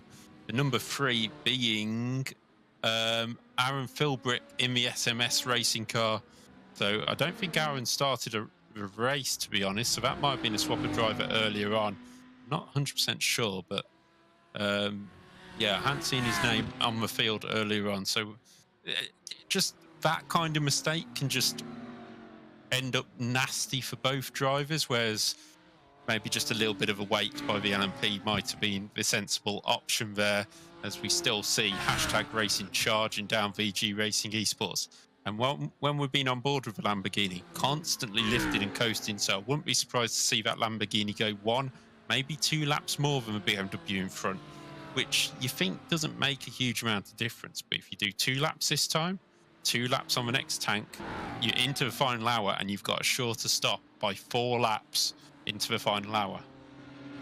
Okay, we do have somebody in the interview, Dave Anderson, who has organised this beautiful series that we're currently watching on screen. So we'll have a quick chat with him. Hi, Dave, and welcome to the commentary booth. How are you finding the race so far? Hey guys, doing great. Can you hear me okay? Can do, fantastic. Yeah, really enjoying the race, and want to thank both of you for everything that you're doing here for us, and just so excited to be partnered with Apex and Champion Motorsports. Yeah, definitely. I mean, tell us a little bit about Champion Motorsports. First time you've been here on Apex Racing TV. Just give a little bit of an insight of what you provide to the sim racing community and how they can get involved. Yeah, so Champion Motorsports we have about 2,500 members. We have been doing sim racing since really the late 90s, so we're kind of one of the older established groups, in the genre of sim racing. And, we have really racing every night of the week, Andy. So, from Sunday through Saturday, there's racing in really all platforms. So not just iRacing, but we do R Factor 2 and Assetto Corsa and all kinds of stuff. So just really a phenomenal community that I've been able to be privileged to be a part of for many, many years.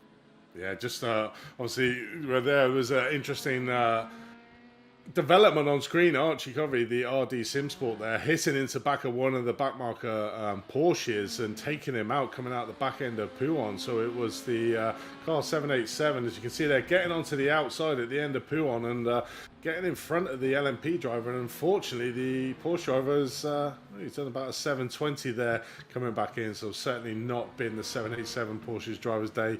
I think that's twice he's been spun around about that part of the track and deciding to come back to the pits for a bit of round, but hopefully hasn't done too much damage to that prototype car, which doesn't take a lot to get some suspension damage on the car. But we'll pay close attention to the third place RD Sim Sports at the moment, and we'll get back to you, Dave, and carry on, mate. It's all yours. Yeah, so with this series, we're really excited. This is kind of our flagship series for endurance racing at CMS. We've got 4 really, really strong sponsors, which are a part of it, and just a lot of great teams participating in this too. So lots of different skill levels, so very open community, but just such a positive series that we really, really enjoy doing every from January to April every year. Yeah, definitely. I mean, it's really good to have the endurance series mixed in with obviously the sprint series that we normally come to see on the sim racing and league networks. How do the drivers sort of adapt to the differences between coming onto the endurance series and going into the sprint series? Yeah, I think it's you kind of have to look at these as marathons, right, as opposed to the sprints that we're all so used to. And in fact, this morning, just before the main event that you all are broadcasting, we had a Porsche Cup support race, and that's very quick, less than 30 minutes, and you kind of got to get it done quickly. Whereas, in a format like this, we really kind of encourage our teams and our members to, have those guys that maybe aren't necessarily the fastest drivers always. Pace helps, but be consistent. Consistency is everything. So we really try to kind of, coach that, if you will, with all of our teams. Yeah, definitely. I mean, it's a really good mix, and we've seen a couple of incidents on track, being having a split between the LMPs and the GT3 cars. 2 car classes that go really well together, but it's treacherous for the drivers, and it gives them a lot more to think about than just racing in single series. Yeah, it really does. And it's just paramount that they work together and facilitate things so that we can have a nice, clean race. And generally we do that. Things happen, but generally we've got just such a strong community here. Everybody works really well together. Yeah, definitely. And one of the things I really do like about this race is that live steward. That's a little bit more about how many, you got 6 guys behind the scenes looking at all the incidents. How do they get? Do the teams obviously tell you about the the stewards about the incidents and they look into it, or are they just constantly scouring the field to try and find incidents? Yeah, so we have about a half dozen guys that are volunteers, non-racing, that are a part of our steward team, all community led, which we're very thankful for those gentlemen that do that role for us. And the way that it kind of works, Andy, is they only proactively look in the orange zone, which is on our first lap. It's kind of when things are just getting started. They'll look for infractions there, but the rest of the time, the teams have the ability to raise an incident to the stewards. There's a Discord channel where they can ping a bot, and then the bot will give them a form that they fill out, and then it goes to the stewards, and then no less than 3 stewards will review each incident and then make a live ruling. That's great. We just, I think that was as if by rehearsal there, we did see across the top of our screen the Omar Abad of the WCD Resistance Racing, their LMP driver, getting a drive-through penalty for an avoidable contact on a GT3 car. And that seems to be very much the theme, and it's great to see that them guys are actually looking at the fact that these LMP2 cars need to give the respect to the GT3 cars, because although they are a lot slower, they're still racing for position on there, and I suppose it keeps the drivers in check when they're trying to think, should they do a move or shouldn't they? It does. Always hate to kind of have to give anybody a penalty, right? But it does, to your point, the prototypes have to realize, as well as the GT3s, that there's 2 races going on at once, and you got to kind of give each other that respect in the room and be situational aware. And obviously, usually when we do give a penalty, it gets the team's attention, and most times I'm happy to say that they learn from that, and it moves on in a positive way. Yeah, definitely. Obviously we saw one earlier on for the Satellite GT Racing GT team getting one from the front, but they're making a good comeback. What are you thinking about the racing out on track between the 2 different classes? We've seen in the GT3 class the hashtag racing guys and the VG Racing Esports, who have come into the bits, were inseparable, like 0.5 of a second for the first hour of racing, that they're just glued together. Yeah, I kind of am looking here now. If I'm seeing it correctly, it looks like the hashtag teams are leading, which is a bit of a repeat. We had the satellite team sweep the race at Daytona, both in prototype and in GT3, and it looks like hashtag kind of out front with both of their cars today. Some great battles. I'm actually driving for one of the cars, Lone Star Endurance 1. I'll drive the 3rd stint today, and I know at least from where we sit, there's some great battles going on, even back kind of 7th, 8th, 9th, 10th position in class in both categories. Yeah, I was gonna ask you that question. Are you actually racing in this event or not? But you've seemed to answer. How are you looking? Are you one of the quick drivers, or are you one of the consistent drivers, as I like to call them? Consistency is my value I provide to the team. I'm actually responsible for all of Champion Motorsports and all of our disciplines. So as part of that role, I kind of realize I don't get to practice as much as a lot of the other guys, but I love the ability that I can be out here and kind of be that amateur amongst pros, right? Yeah, I suppose it puts a bit more pressure on you that you can't make them yeet moves or make any silly mistakes, because I think you'd be quite hard vindicated, and I'm pretty sure the stewards would be loving giving yourself a drive-through penalty if they could. Oh yeah, I have been penalized myself before. I'm not immune to into their wrath if need be. Yeah, for sure. But that hashtag team racing, obviously, as we saw, they were quietly tight, compact with the VG Esport Racing Academy, but with fuel savings. So it'd be interesting to see where they actually come out on this track, and whether that extra lap that they've done of that VG Racing Esports Academy is paid off, or if they're going to be joined like an umbilical cord again for the next hour of racing at 0.5. But Dave, thank you very much for joining us in the commentary box, and it's always great to hear you. Is there anyone you want to give a shout out to before we let you go? Yeah, just thanks for having me, guys. Let me just thank our 4 sponsors: simrace247.com, Complex SimWorks, Grid Finder, and of course our title sponsor, Penguin RC Simulation. All great organizations. Encourage everybody to check them out. And thanks to you all for being a part of this. And I'm really eager to watch the rest of the race. Yeah, definitely. You enjoy yourself before you get in that car for that first stint, and good luck. I will, guys. Thanks for your help. Thanks, Dave.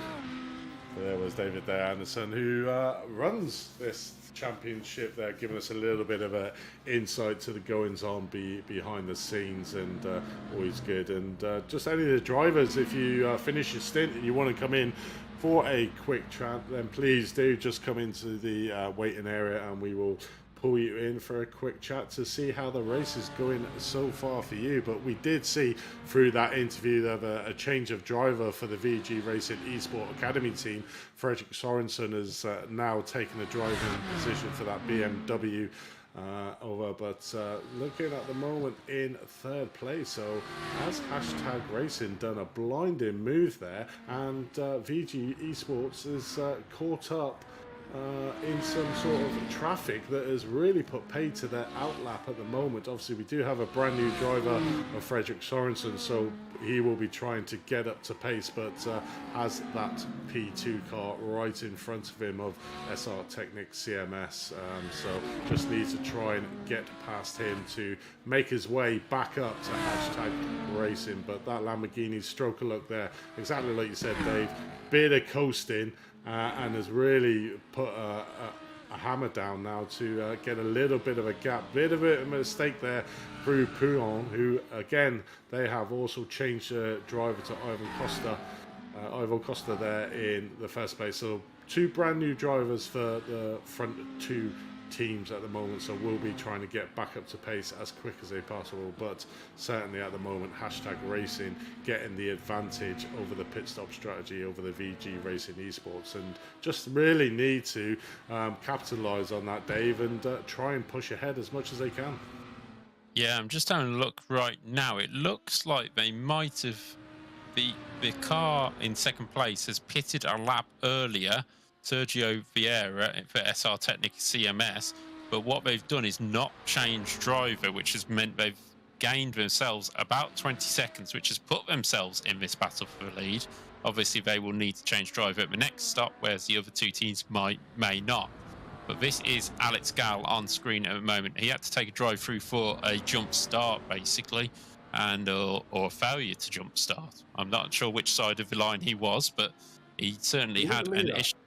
He was a pole sitter, and unfortunately within this series, you do have, and anybody used to the prototypes on the ARL League, they have starting zones where they cannot go or cannot start the race before they get into the starting zone. And unfortunately, Alex was a bit eager and went before the starting zone came, I believe it was, and hence why he got a drive-through penalty, but was very much up. So that's the reason why he got a drive-through, Dave. Well, there you go. But he is now only about 9 seconds off the lead now. So it's a great drive by Alex Gall. He has pitted, so he is definitely putting himself well back into this battle. But obviously, he never changed drivers, so he's gained 20 seconds on Hashtag and VGR by not changing driver.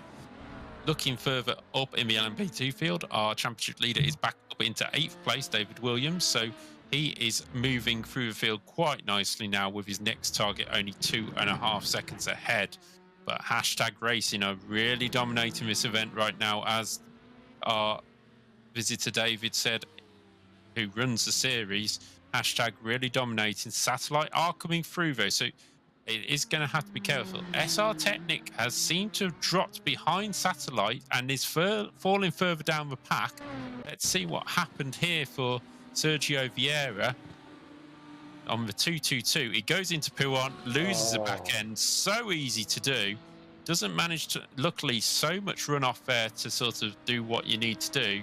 Burns the rear tyres up, spins it back round and gets going again. But that has lost him down to 5th place and pretty much lost him the advantage he got by not changing driver in the pit stop. Yeah, it's so easy to do around Pouillon. I mean, everybody's probably done it. I've done it quite a few times in my life of an iRacer, which isn't very long. Coming around into Pouillon, just trying to give it that little bit too much mustard coming on to the exit there and just getting out. But yeah, bit bit of a mistake and a bit of a disaster there for the SR Technic CMS guys.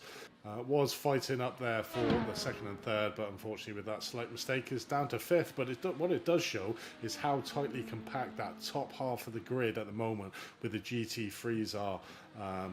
You know, you make one mistake and you can lose about 3 or 4 places on there. But as we look at the track map in the top right hand corner now, the cars all spread out on the track, not a lot of space free. There is a little bit of a gap there, as we can see, between 10th in GT3 and 11th, but you know, it's just going to now be a big long procession of LMPs just trying to pass the GT3s, and the GT3s just trying to limit the time lost by the LMPs, making dives up the inside or pushing them slightly offline to get through the corners. So it's going to be an interesting part.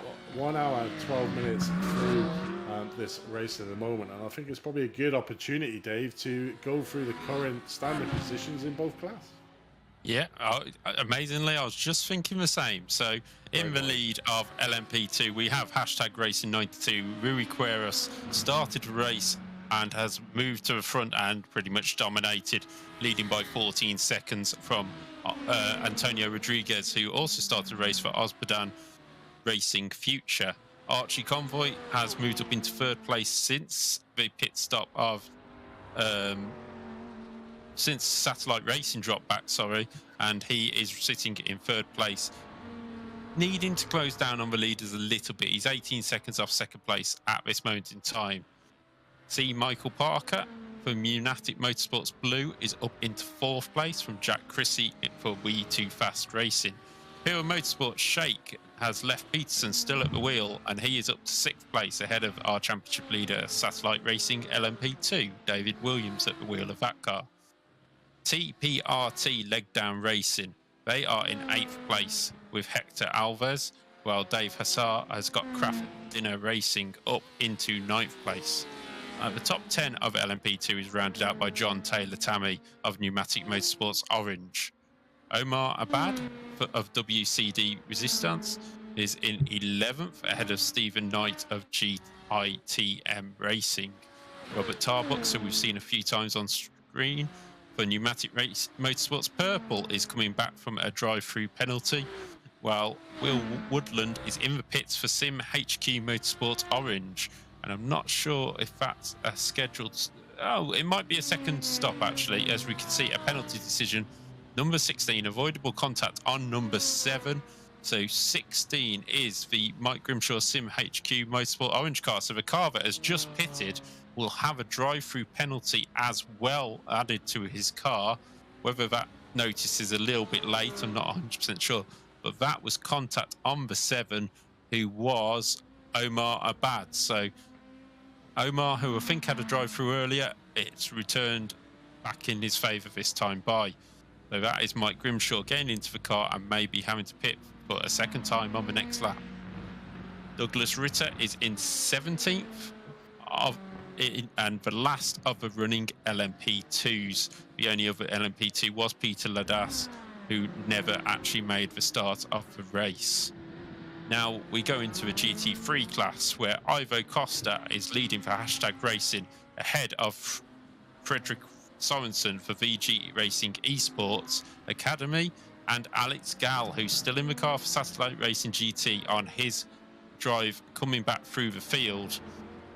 Fourth place is Jose Ramirez for TPRT Mid-Pack, ahead of Sergio Vieira, who was up into second for SR Technic CMS, but had that spin through Puon and dropped down to 5th place. Hubar Mayaski for Divine Wind is in 6th place in class, 23rd overall, ahead of a lead Ferrari of Daniel Brennan for Sim HQ Motorsport White. Second Ferrari in the field is Tim Collier for Can-Am Racing in 8th, ahead of Miguel Colon, ahead for Sim Racing ER Blue, who's 9th in class. Rounding out the top 10 is Pedro Quineros, TPRT Sotan Race. I'll get that one right by the end of the race. P11, James Foster for Team Breakfade, ahead of the BMW of Phil Elmore for Lone Star Endurance 1. which is in 12th place currently, and we'll see championship organizer David joining the field later on in that car. Nathan Solaro for Sim Republic is 13th in class, ahead of Adrian Fernandez for Doodle Motorsports, who is in 14th in class. At Doodle Motorsports car just been constantly going along all day, not really seen too much of it, so it's not sort of got in any trouble, but it's just setting consistent lap times. Chip Witt for Wild Juice Racecraft is in 15th in class, ahead of Aaron Philbrick for SMS Racing. David Nelson for Triple R Racing is in 17th, and Mike Tyler for Longhorn Racing in 18th. Brian Schoon for Penguin RC Complex Simworks in 19th in class, ahead of David Slee for Can-Am Racing 2. Then the final two on the order, Igor Kos and Juan Martinez, FTR Racing Esports and Sim Racing GP PR Red, round out field. They are both in the pits at the moment, I think, repairing damage. So that is your 39 cars which are still in the running. We have 22 GT3s and 17 LMP2s. Thanks for that, Dave. Obviously, you can take a little bit of a breather by going through all of them drivers at the moment. Still the field, all the drivers that started this race are still going around, which is always great to see. You know, you're not always going to get that eureka moment where you're at the front of the grid and you get in your first places. And as Dave said, these races are a marathon and certainly not a sprint. At the moment, we see a little bit of an issue there from the hashtag racing lead at the moment, get caught up behind the car number 3 in front of him coming out of the bus stop, which would hinder him. And we can see that gap that hashtag racing gained in the pit stop getting slightly eroded with the VG Racing Esport Academy guys behind him, so only 0.7 of a second. But this back marker at the moment giving a little bit of issue to the hashtag racing GT3 lead at the moment of the Aaron Philbrick in the SMS Racing. So hopefully we'll see the leader go past here and down as we see Aaron pulling onto the inside to let the class leader through, but is losing time. So we will see the BMW and the Mercedes and the Lamborghini, as we do now, as literally, as I say that, they come back together and only 0.3 of a second behind them now, the VG Esports. So the hashtag racing team driven by Ivo Costa there, losing a lot of time to that back marker, and now we're back to status quo and having the VG Racing Esport Academy driver, obviously a change of positions, vice versa from the first stint, but literally joined together by less than half a second. So great bit of racing ahead of us here in the GT3 class, and it does seem that BMW is made up slightly, maybe with a less aero package than the Lamborghini in front of him. So it'll be interesting to see the next time they go down the Kemmel Straight whether that power of that BMW can get them past the Lamborghini there. But what we failed to mention, or we haven't looked at again, is Satellite Racing GT, who are currently your third place, only 2 seconds behind these guys fighting for first and second. Obviously we saw a drive-through penalty for the lone McLaren there in third place, but since then has sort of been on a charge and just been eating into the time of the front two in front of them. You know, considering that a pit lane start is probably round about at least 35 seconds just to drive through, has made up an exceptional amount of time in that McLaren. And something that we don't normally see in these races is the McLaren, so always good to see that it's getting a really good outing and getting an excellent run off the end of the bus stop and not getting hindered by that back marker there, the BMW. But really on a charge at the moment, the Satellite Racing GT 2.8 seconds behind the leader. Yeah, it's a stunning drive so far by Alex Gall. It's a bit strange as well, because when he didn't have the penalty and he was pulling away with the top 3, they were all very close together, and he just seems to have found another level since he was taking that drive through and closed the gap up really quickly. He saw an example of the dirty air up Eau Rouge, had to take the slight run off.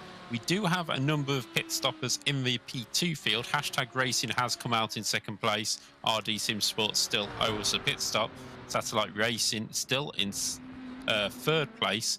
Obstavan Racing Future is dropping down the order after they're still in the pits.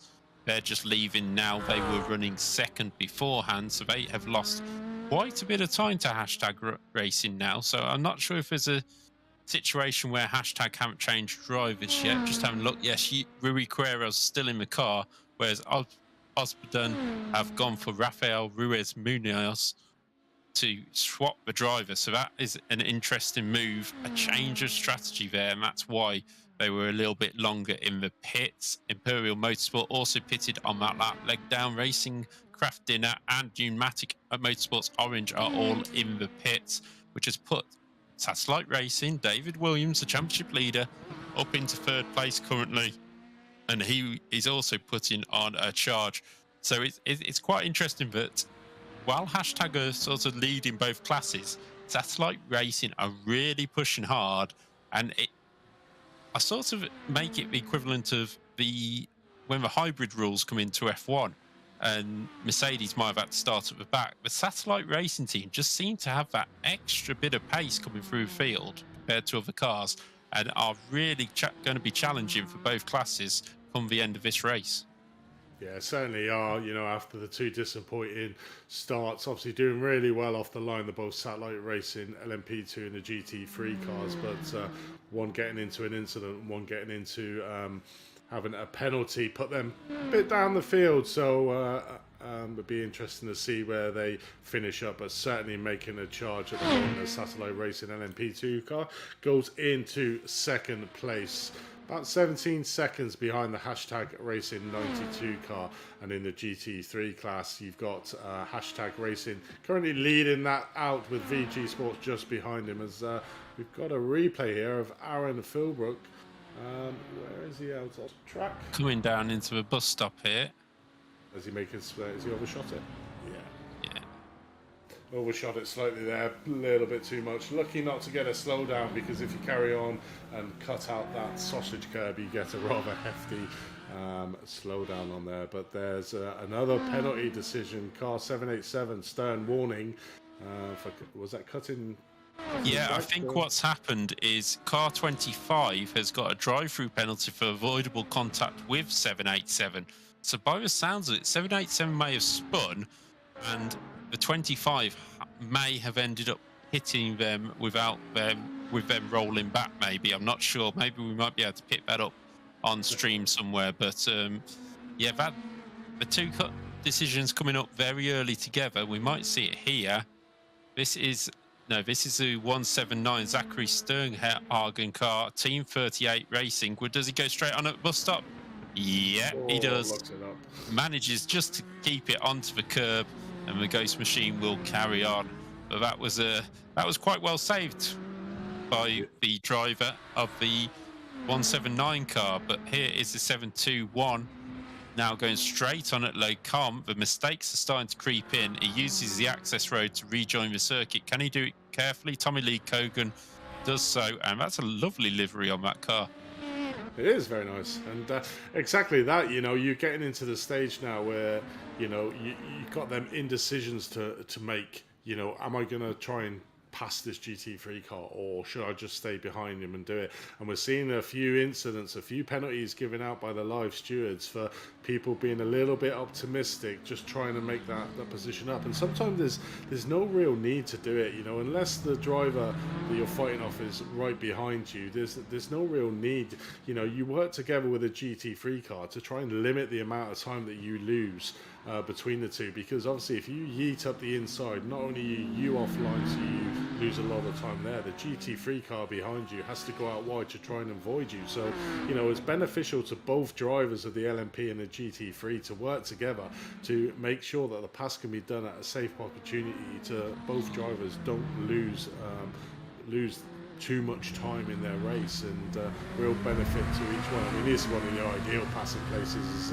We're watching Pneumatic Blue Motorsports blue team do a nice job passing the Ferrari in P7 to as they come down to the source. So, you know, you want to try to get them in them positions where there's going to be no ambiguity. You can pass the car nice and easy. If you're coming down, say, the Kemmel Straight, getting towards the ends of the GT3 car, and you decide, as we saw previously with, I think it was the purple team, the Pneumatic Motorsport purple team, getting into a slight contact with a GT3 car coming down the end of the Kemmel Straight, they're the sort of decisions you think, should I really have done that? And that's the thing that the stewards will be looking at, and obviously the things that could really put a damage to where you finish the race, because you can pick up damage in these cars by a slight little tap.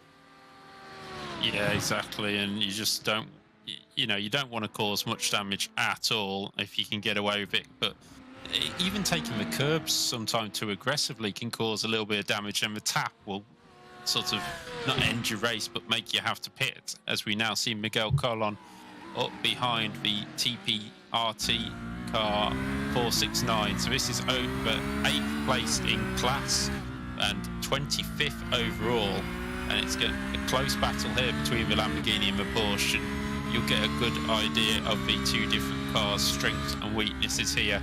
While the RD SimSports car is in the pits, that is the LMP 225 car coming in for its drive-through penalty, and he will drop down behind Racing Future and maybe Imperial. It just depends. I think they've just gone around La Source, and that's why the two swapped positions. Yeah, there you go. So that's why you saw them changing on the screen.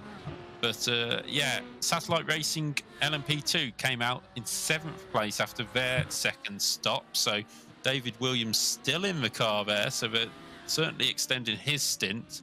But Archie Convoy will be looking for a better stint later on by his teammate, because he still hasn't actually got out of the car. So he's extending the first driver stint, shall we say, in this race. So currently we've got the leader, Leif Peterson from Imperial Motorsports is still in the car. He started the race as well. So quite a few going really deep into this race before swapping over to their co-drivers. Definitely, and I wonder if we could just get an onboard shot of the Satellite Racing GT team, who are right behind the VG Racing Esports Academy team, only half a second. So they've clawed up even more time on the VG Racing Esports team, Academy team there in the GT3 class, so only 0.3 of a second. So I was wondering if we could get on board with the GT3 third place at the moment, Luis, and just watch this battle unfold. So the BMW in front, who was behind the hashtag racing team, have currently dropped back 2.93 seconds behind the hashtag racing team, and what it's done is put them now into the clutches of the Satellite Racing GT, driven exceptionally well by Alex Gall at the moment. Still hasn't changed over, hasn't changed the tyres, which has obviously gained him the time and moved him up after he had a drive-through penalty at the start of the race. But right now on the back of the BMW in front of him, and just lining him up for trying an opportunity, and we might see him move here going into the bus stop, getting right onto the back of the BMW. Just going to line him up nicely and watch him go for a dive down the inside into bus stop, but that BMW covering off that inside line. So if he's going to have to do it, no, he's giving him a little bit of space, but thinks better of it this time. Probably thinking, do you know what, I'll wait till the Kemmel Straight and I'll try and take you down there. But certainly at the moment, the Satellite GT Racing looking like that second place is going to be theirs, and then trying to get back up to the hashtag racing team in first place. But a great drive again from Alex Gall, and it'd be great if Alex, if you listen, or his team are listening, if you could come into the booth, because I'd love to know your mindset in this stint of how you've managed to get back to where you were. So be 30 odd seconds down from these last leaders to now being right back up there on the back of it. You must be driving it like there's no tomorrow, trying to get it. But here we go for the passing move, coming down the Kemmel Straight, right behind, tucked underneath the BMW. Is he going to move out at the end of the Kemmel Straight, or is he just going to stay behind him at the moment? Nope, decides the latter and stays behind him as they come into their comms. But I think the writing's on the wall at the moment for the VG Racing Esports Academy team, seeing that McLaren right under its near rear wing. Yeah, I think Alex has probably been pushing quite hard right now, so he's maybe just thinking maybe save a bit of fuel behind the BMW, and he's not losing a huge amount of time to hashtag racing. So it, you just have to see whether it's really worth passing the car at this time and losing a little bit of time. But yeah, like you say, it's been an absolutely cracking drive. And I think I can answer your question when you ask what's been in his mind. And I think the word push comes a lot.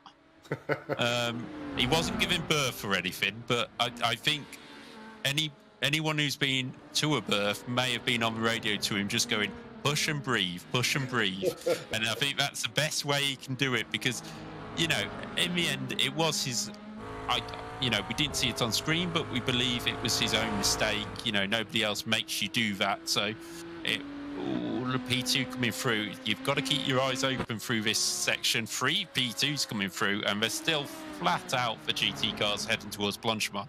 But yeah. It was Alex's fault. He can't beat himself up about it. He just has to take the penalty, get your head down, and try and get back into the position you were in. And that's exactly what he's done. And with just under an hour and a half left, he's sitting 4 seconds off the lead. I think he can be very pleased with that. Yeah, definitely. But I do believe that he does need to get past VG Racing Esports. I know you're saying about saving fuel, but he is by far the quickest man on track at the moment. And what he doesn't want to do is let that gap over to hashtag Racing in front of him get it. Oh, as we see 2 LMPs come into contact after the source. We got an LMP. I'm not sure who that was across the track. That's the pneumatic purple, yeah. And I think it was Sim HQ Motorsports Orange was the other car.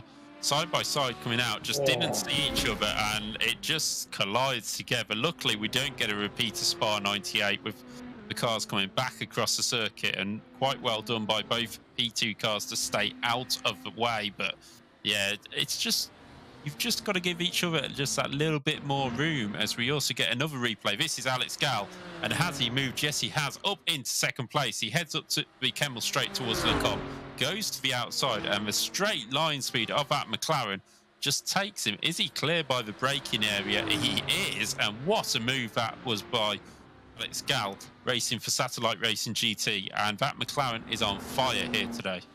Yeah, probably the VG Racing Esport Academy team have basically said, do you know what, let's Alex Gal get through, try and keep on his coattails and get him to pull you further up the field, because he is certainly the quickest driver out on track at the moment, but there is a little bit of a gap there produced. But that BMW driven by Frederick Sorensen at the moment just needs to keep on the coattails of this McLaren in front of him, and he'll close down the gap to that hashtag Racing team in front of him, which will be beneficial to the guys that are currently in third place. And like you say, they could possibly save fuel as well. So maybe a bit of a tactic there to let through the McLaren driver, knowing that full well that he was the faster driver, to try and keep on the coattails. But look, a couple of LMPs coming around that second to last corner, coming up to the bus stop, which is quite treacherous corner anyway in these GT3 cars. You're literally going flat out and taking the whole track, and if you've got an LMP coming up your inside, sort of puts pay to some of the speed that you will have. But we saw the car 179 behind him, the LMP, getting a little bit squirrely there out of the bus stop, losing a little bit of time, so not able to pass the McLaren coming down into the source. Yeah, sadly, we don't have a camera on Alex Gal today, which would be quite interesting to see.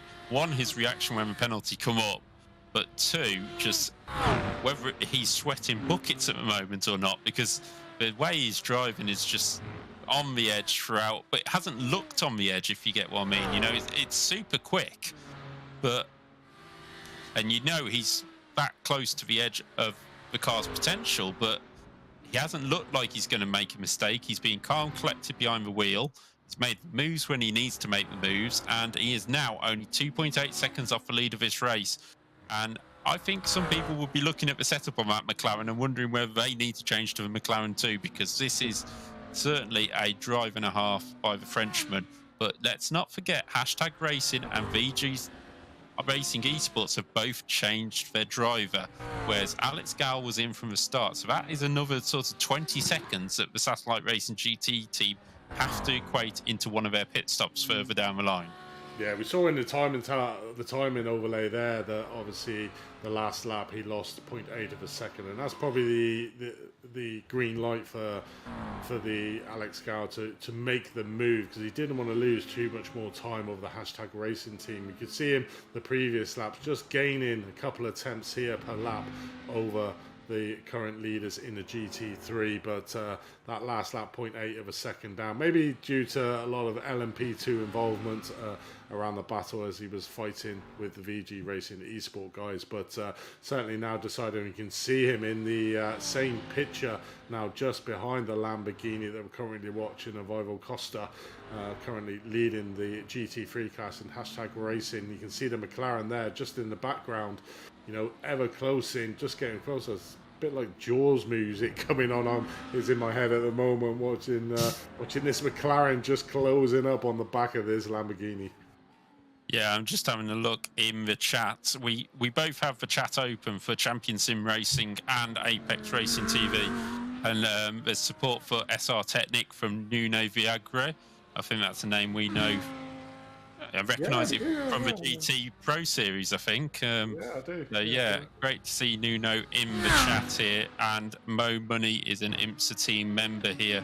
So there's plenty of people watching online at this moment in time. Keep your questions and your comments coming in, and we'll try and read them out as we go along. But I think while the racing has just calmed down a little bit, and before the McLaren closes in, I think we might have time to say hello to one of our sponsors.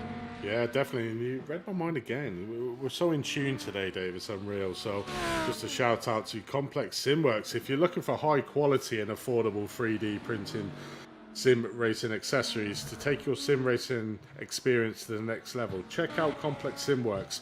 We have a range of 3D printing accessories and digital items that add the last touch of immersion. We also offer 3D printing and custom design solutions for whatever your needs are. So visit the store at www.complex-simworks.com. Shift into high gear with Complex Simworks. So that was a sponsor from Simworks, and we have other sponsors which we will be discussing or announcing later on, but the title sponsor Penguin up in right hand corner, and you'll see that flash around to all the other sponsors as the racing goes on. But we're now looking at Ivo Costa, the driver who took over the second place car earlier on, moved it up into first place, and now has the pressure of Alex Gal coming towards him. The gap hasn't closed that much in the last couple of laps since Alex has got through, but we have had a few P2 cars trying to get through the field, so we do have to take that into account. But I don't know if we could have a track map up again, and we'll see. This is what we were discussing earlier on. Thanks for that, Luis. And we could see the track map. And earlier on, when the P2s come through on the first run or second run round, everybody was in one part of the track unless you had an incident. Now it's so spread out that it is just constantly, and the GT drivers will be just sitting there going, I swear I saw that LMP2 about a lap ago. It won't be, it'll be just constant looking in your mirror. And as you can see now, the leaders in GT3 are next to each other on track. Actually, the top four are equal on track, with P8 of the LMP2s coming up behind them. So they do actually have a little bit of a break here now, but that gap will soon close, and that LMP2 will be up with Ivo Costa before he's even calmed down from the last one. So it's you do have to keep your cool a little bit as GT drivers going, right, there's another one coming up in about 5 seconds time, and I will deal with it as and when. Yeah, a little bit of break for these front runners at the moment. But what we were seeing was Satellite Racing GT team were closing the gap down to 2.3 seconds, and I think obviously then the hashtag racing team realised this and put down a couple of fast laps, or managed to get the timing a little bit out to the 2.8. But as we can see there on the timing down the GT3, the Sim Racing PR blue team right behind the TPRT at Soteris team of P8 at the moment. So I was wondering if we could get a quick shot of them two guys battling out, Lewis, P9 in the GT3s. Yeah, they're literally almost a tenth apart, and that's why, because the Porsche is literally pushing the Lamborghini up the straight, and two cars not deciding to attack at this moment in time. But yeah, it's really close racing, and we still have an hour 20 to go of this race. So sorry, everybody, you do have to listen to me and Andy for another hour 20, but you know, we'll keep it interesting for you. Currently, as well, I can see Lone Star Endurance 1, car in 13th place at the moment. Phil Elmore in the car will be passing across to the championship organizer. And I don't know about you, Andy, but I've commentated and raced in race championship organizers before. And it is quite interesting to see how they drive, because some do change their driving style because they have to be, I'm not going to say they're dirty drivers, but they have to be that much cleaner as well, because they will seriously get some stick if they end up ruining somebody's race. Yeah, I think the stewards are hoping for that serious amount of stick they give. It's always good to get your own back on there. And I don't know what you're on about, Dave. I'm sure the listeners are really enjoying our dulcet tones and our commentary styles here today on Apex Racing TV, and they're almost disappointed that we've only got an hour and 20 left. But certainly we're watching a battle at the moment for P8 in the GT3 class, with Pedro Quinones there in 8th place and Miguel Colon there in 9th, the American, trying to get him down. We did see, going through Pouillon, two LMP2 cars getting rather ambitious, and a very aggressive flash of the lights from the TPRT Solara's team in 8th place, which is probably warranted, because that LMP really did push that Lamborghini offline, but Miguel couldn't capitalise on it because there was an LMP right behind him who sort of repaid the favour coming down into turn 13 of the campus, and couldn't capitalise on that push out really of the car in front. So these two cars still joined together, 0.3 of a second again. So we'll come down the Camel Straight again to see if the Porsche can get right onto the back end of the Lamborghini to make the push. And at the moment, not quite being able to do, as you see the Porsche just slightly backing off, coming down into Le Combs.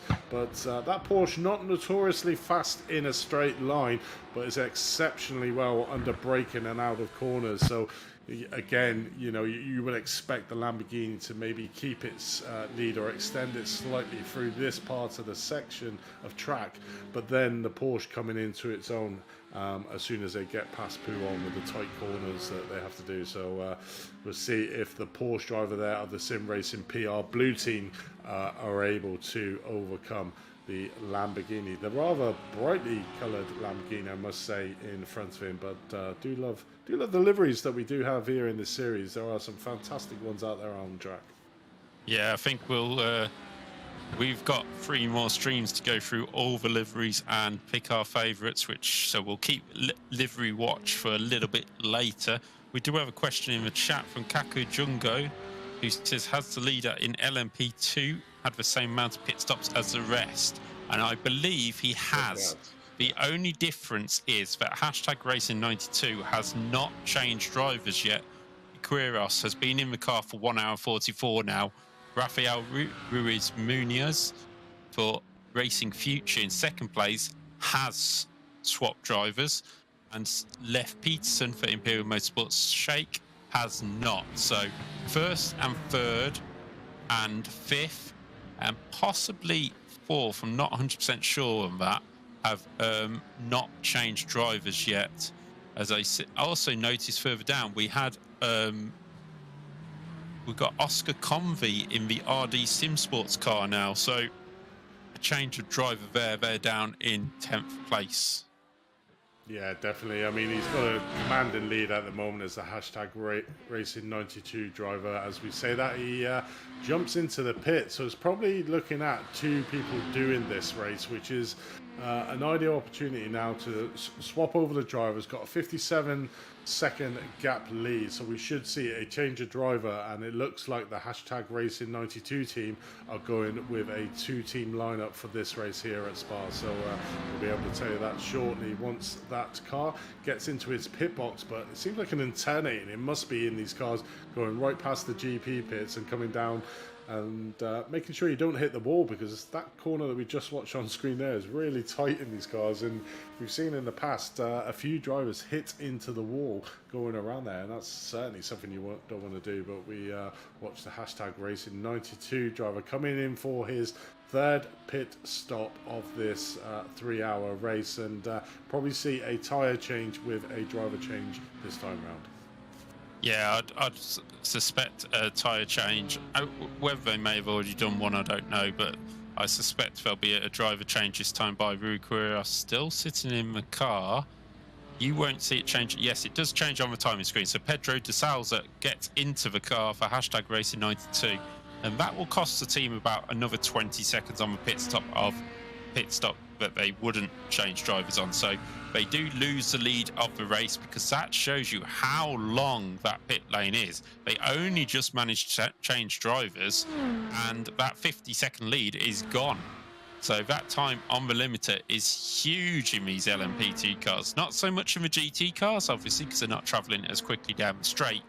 But speaking of the GT cars, this is the leader of the race coming up behind Alex Gal, who's second in GT3, and that gap has still stabilized about 2.5 seconds. So Alex Gal either hasn't got the pace to push on in this, or Ivo Costa has decided he's going to speed up a bit, because Alex Gal got past Frederick Sorensen, he's pulled away from him, but not been able to close that gap on the leader.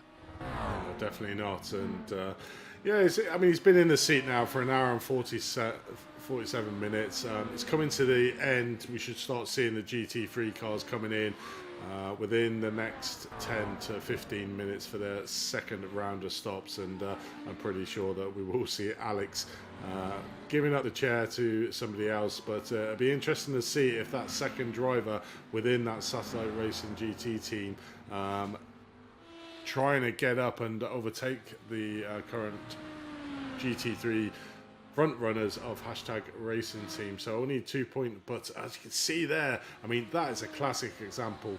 1.3 seconds, or near enough 0.9 of a second loss, because the LMP that we just saw go past hashtag Racing coming out of the bottom section of turn 16 after Stavro at the corner just really putting the Lamborghini driver off track and just lost an absolute mountain of time there. And you can see now they're both within the same team, so that McLaren now has been given an extra boost that can see the first place car right in front of him. So it's going to be interesting now what happens in this next couple of laps if Alex pushes on to try and take the lead back in this race.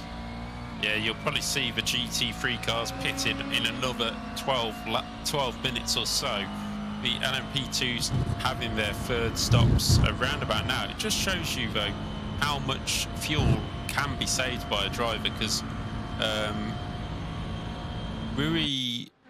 Munoz and Peterson pitted around the same time as our leader, hashtag Racing, and yet hashtag Racing has pitted, and the other two are continuing on, so it'd be interesting to see what happens there. David Williams is in the pits for Satellite Racing now. He's done a very long stint since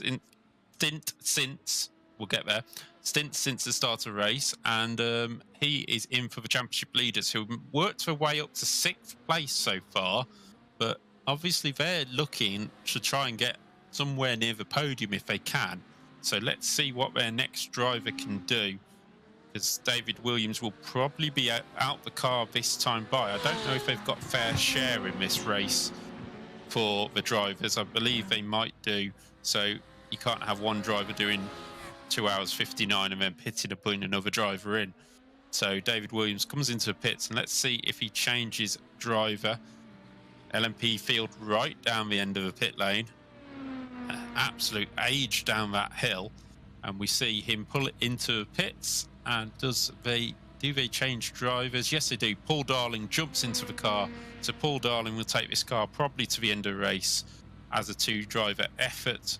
And let's see if the winners from Daytona can get anywhere near the front this time by. Yeah, so it's the same 2 drivers that won the previous round in round 1, and we see there they're obviously deciding to take tyres as well, which is a good choice when you do change drivers. If you do change drivers, obviously it doesn't let you do anything for around about 30 seconds to try and simulate the fact that drivers are changing over. So the car locked out for 30 seconds, so it makes sense to change tyres on there. But that pretty much the last time that we'll see Paul Darling changing tyres in this LMP2 car. But currently down in P10th and got a lot of ground to try and make up, but these two guys obviously had a sterling first round, so they definitely got speed in the car, so it'd be interesting to see. So as we see there, just losing another position trying to get down the end of the Kemmel Straight. So WCD Resistance Sport in 10th place, just managing to get past Satellite Racing there for position on track in P10. So see later on in the race how Paul manages to get on with that Sim Racing LMP2 car. But out the front at the moment, we got Arcidian Racing Future, driven by Rafael Muniz in the front of the P1, but does owe a pit stop. So the hashtag Racing 92 car has pitted 3 times. Currently the leader needs the pit, as well as second. Third place has just gone into fourth place, sorry, has just gone into the pit at the moment, as well as We Too Fast Racing. So only first and third currently need to pit in the top 5. Yeah, there's a change of driver. Christopher Paz jumps into the Imperial Motorsports shake car, and Francois Brou for We Too Fast Racing stays in his car. So those two drivers will probably come out quite close together, because obviously Francois Brou will not have such a long stop, and he actually passes Christopher Paz in the pits. So that is a move, but they have both fallen behind Angel Ledesma for Leg Down Racing 76, who is up into 4th place. So yeah, it's a really weird pit exit as well, because not only do you have to try and keep it within the lines and make sure you don't lose time, but as you come up over Radion, you do not know if a car's going to lose control. So you're out there on that left-hand side of the circuit, as we viewed it, not knowing where cars are to rejoin, and it's really crucial that your spotter is on fire at that point, because that is straight onto the racing line. Yeah, definitely is, and that's the thing with these cars. Certainly when you're trying to do the draft, trying to get the maximum amount of speed you want on it, it's probably worse trying to follow an LMP2 car with another LMP2 car, because like you were mentioning before, the dirty air, these LMP2 cars really strive when they're out in free air on their own, and sometimes can get a little bit twitchy when you're chasing another LMP2 car in front of you. So and that's why you see a lot of the LMP2 cars getting out of the draft of the car in front, just to try and get that clean air going over their car, because the mechanical grip on these cars is quite good on the LMP, but the aero package, as you can see on the car, is not the best under the LMPs compared to, say, the GT3s or GTE cars. So very much a lot of mechanical downforce in these LMPs as compared to the sort of the aero. But still see Paul Darling here chasing around the WCD Resistance driver in front of him, using every inch of the track he can do to try and make sure that he can stay with him to try and make that passing move. Yeah, just looking in the GT3 battle, Satellite Racing GT are 1.3 seconds away from hashtag racing now, so that gap has closed dramatically on the last lap. It's sort of fluctuated a bit, so I don't know if there's some traffic involved in all of that. Hashtag racing really getting under pressure from Satellite Racing GT, as we look at Satellite Racing LMP2 trying to make this move on WCD. It's an important move. It gets them up into 9th place. Look at the traffic in front of them as they head down towards Eau Rouge. It's pin your throttle and hope the GT car sees you. Luckily they do.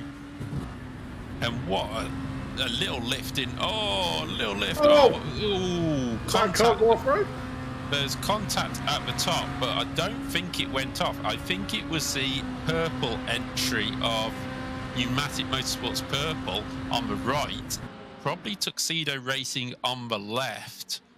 I think I'm just taking a complete guess there, and who knows? I don't know if we could get a TV view of that, But here we go down the hill. So that Look at was that. Skirkovny getting stuck behind a P2. He goes right.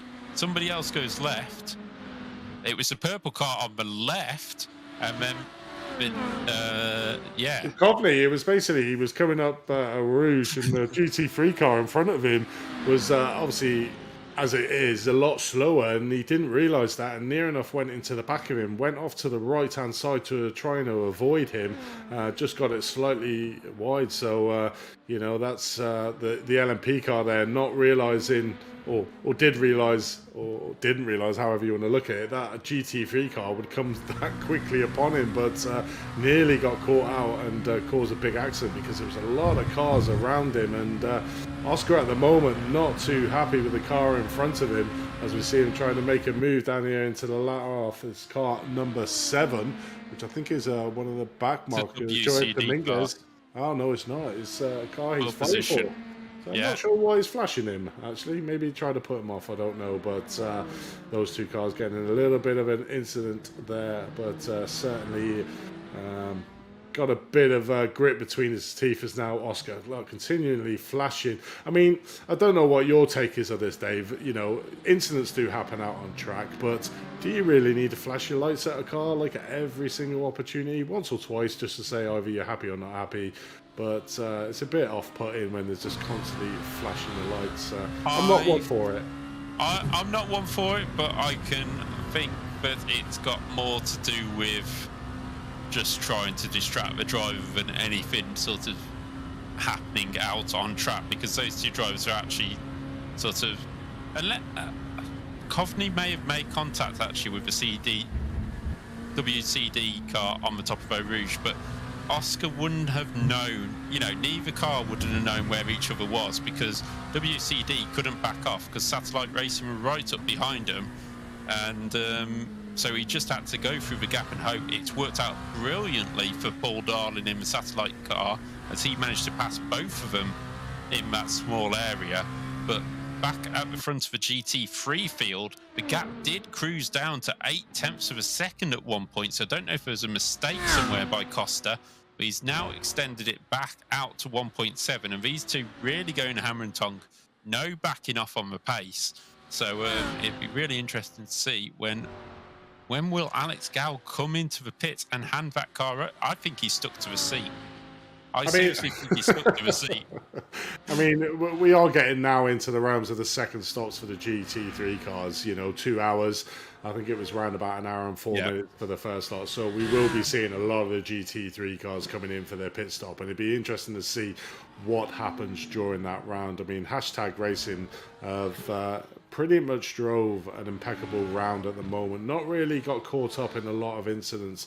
You've seen the teams around in the Satellite Racing team getting that drive-through penalty. The VG Racing Esports getting caught up after their pit stops coming out, and Hashtag making a leap for it with that overextended. You know, they did a fantastic job at the start, just staying behind the BMW VG Racing Esports and just saving that fuel to make that extra lap. And that's what's really been the difference in this GT3 race at the moment, is one, Hashtag's mindset in the strategy of just sticking behind the BMW. The BMW unfortunately getting caught up in the traffic coming out of the pits that was enabled the Lamborghini to leapfrog them by a considerable margin, and then obviously Satellite Racing GT getting that drive-through penalty at the start. So at the moment, you know, Hashtag Racing is getting all the luck in this race, in this GT3, but that Satellite Racing GT car has drove it impeccably after his drive-through penalty, and I mean, wow, he's just taking chunks out of the GT field. But at the moment, Hashtag Racing still leading the GT3 class here at Spa, currently 2 hours into a 3-hour race, only 1 hour left. Yeah, I was just actually looking at the lead of LMP2. Obston Racing Future still owe us a pit stop. They're stretching this stint out really nicely. D'Souza and Hashtag Racing pitted on lap 50. We're now on lap 57, and I don't think there was that much difference in their lap times before, in their stint lengths before. I think everybody sort of pitted around 2 or 3 laps apart from each other. So a great job by the Racing Future car to get that little bit further on the fuel mileage. Pneumatic Motorsports Blue, car number 4, and Leg Down Racing 76 are in the pits. And there is Upton finally in the pits. Munoz bringing the car in, 44 seconds in the lead, but stretching the fuel that much further that it will actually make a difference on the final stop. Tell you what I found strange with that fuel calculator there was hashtag Racing's 2 only had a 12 lap stint on their last race. I'm not sure why that was. I mean, you can see there the average is around about 19 laps for a stint, which is what you would expect these cars to be doing. But you can see some different strategy here. Darling, we understand, obviously came in with a bit of a damage at the front, but then has done a real short stint there. So I think that just shows the two driver strategies there for P2 and P7 at the moment, taking their third stint a lot less than what is to be expected. So it'd be interesting to see at the end of the race whose strategy wins out on top.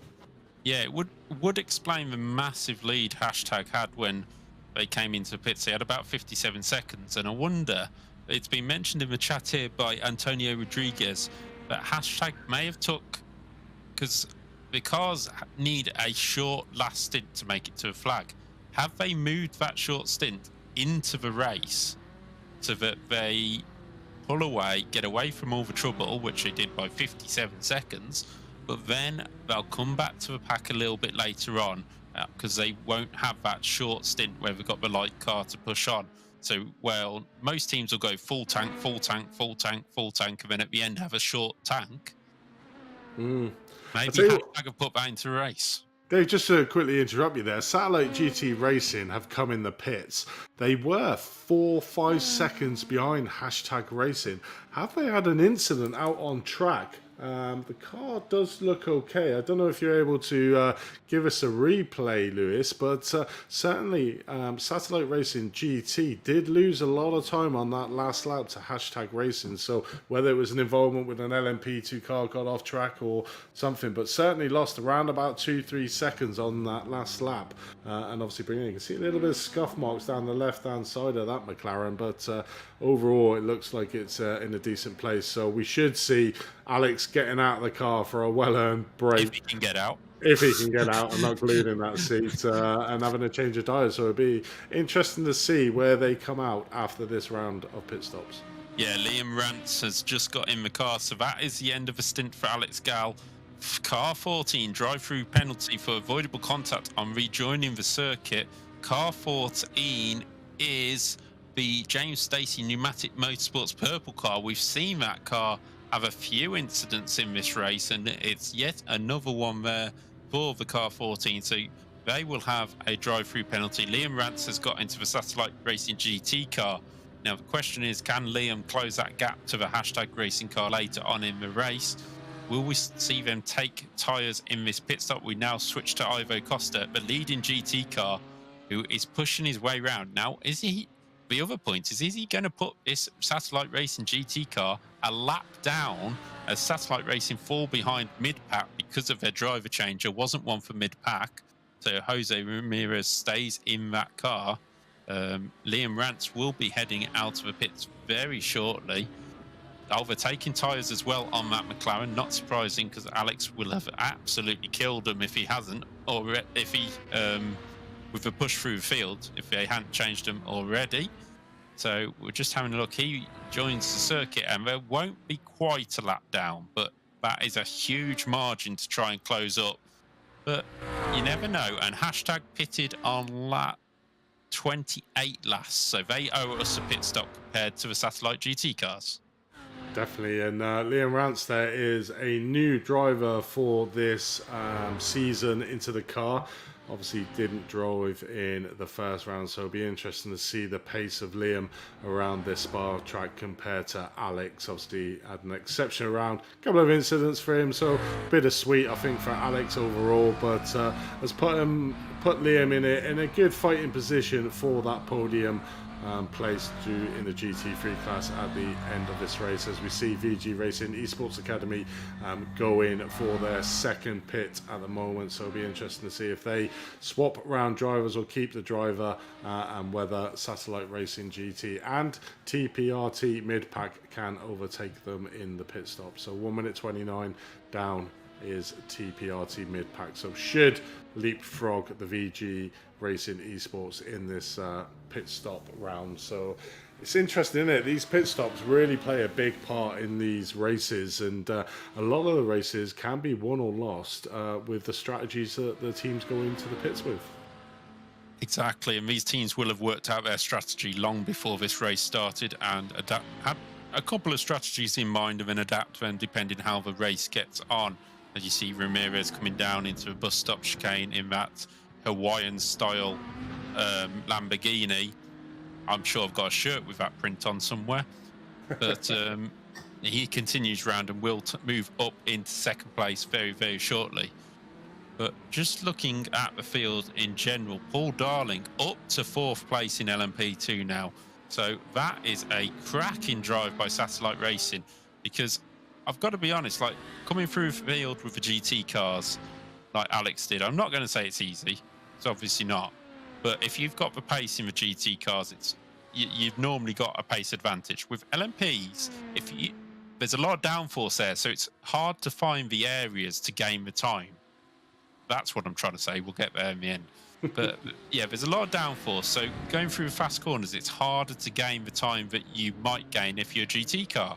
So that is a great job by both Satellite cars, as we now see Hashtag Racing in the pits in P2. Ivo Costa has brought the car in, and for the second stop, will there be a driver change in this one? He did get into the car last time, but I don't see why you'd do 2 driver changes if you're going to lose an extra half a minute, but we'll see. As Frederick Simonson is back out and he's ahead of mid-pack, so that 2 very brightly coloured cars there, but they have pushed forward and VG Racing Esports has moved back into second place, but I believe they do owe us a pit stop along the way. Yeah, I think TLPT have stopped. Let me just confirm that. Oh no, they have stopped twice, so they are where they should be. Obviously, as we saw there, VG Racing Esports didn't change the driver, so Frederick is going for his second stint out here, and obviously clearly didn't take tyres, because that was a relatively quick pit stop for the VG Racing Esports team.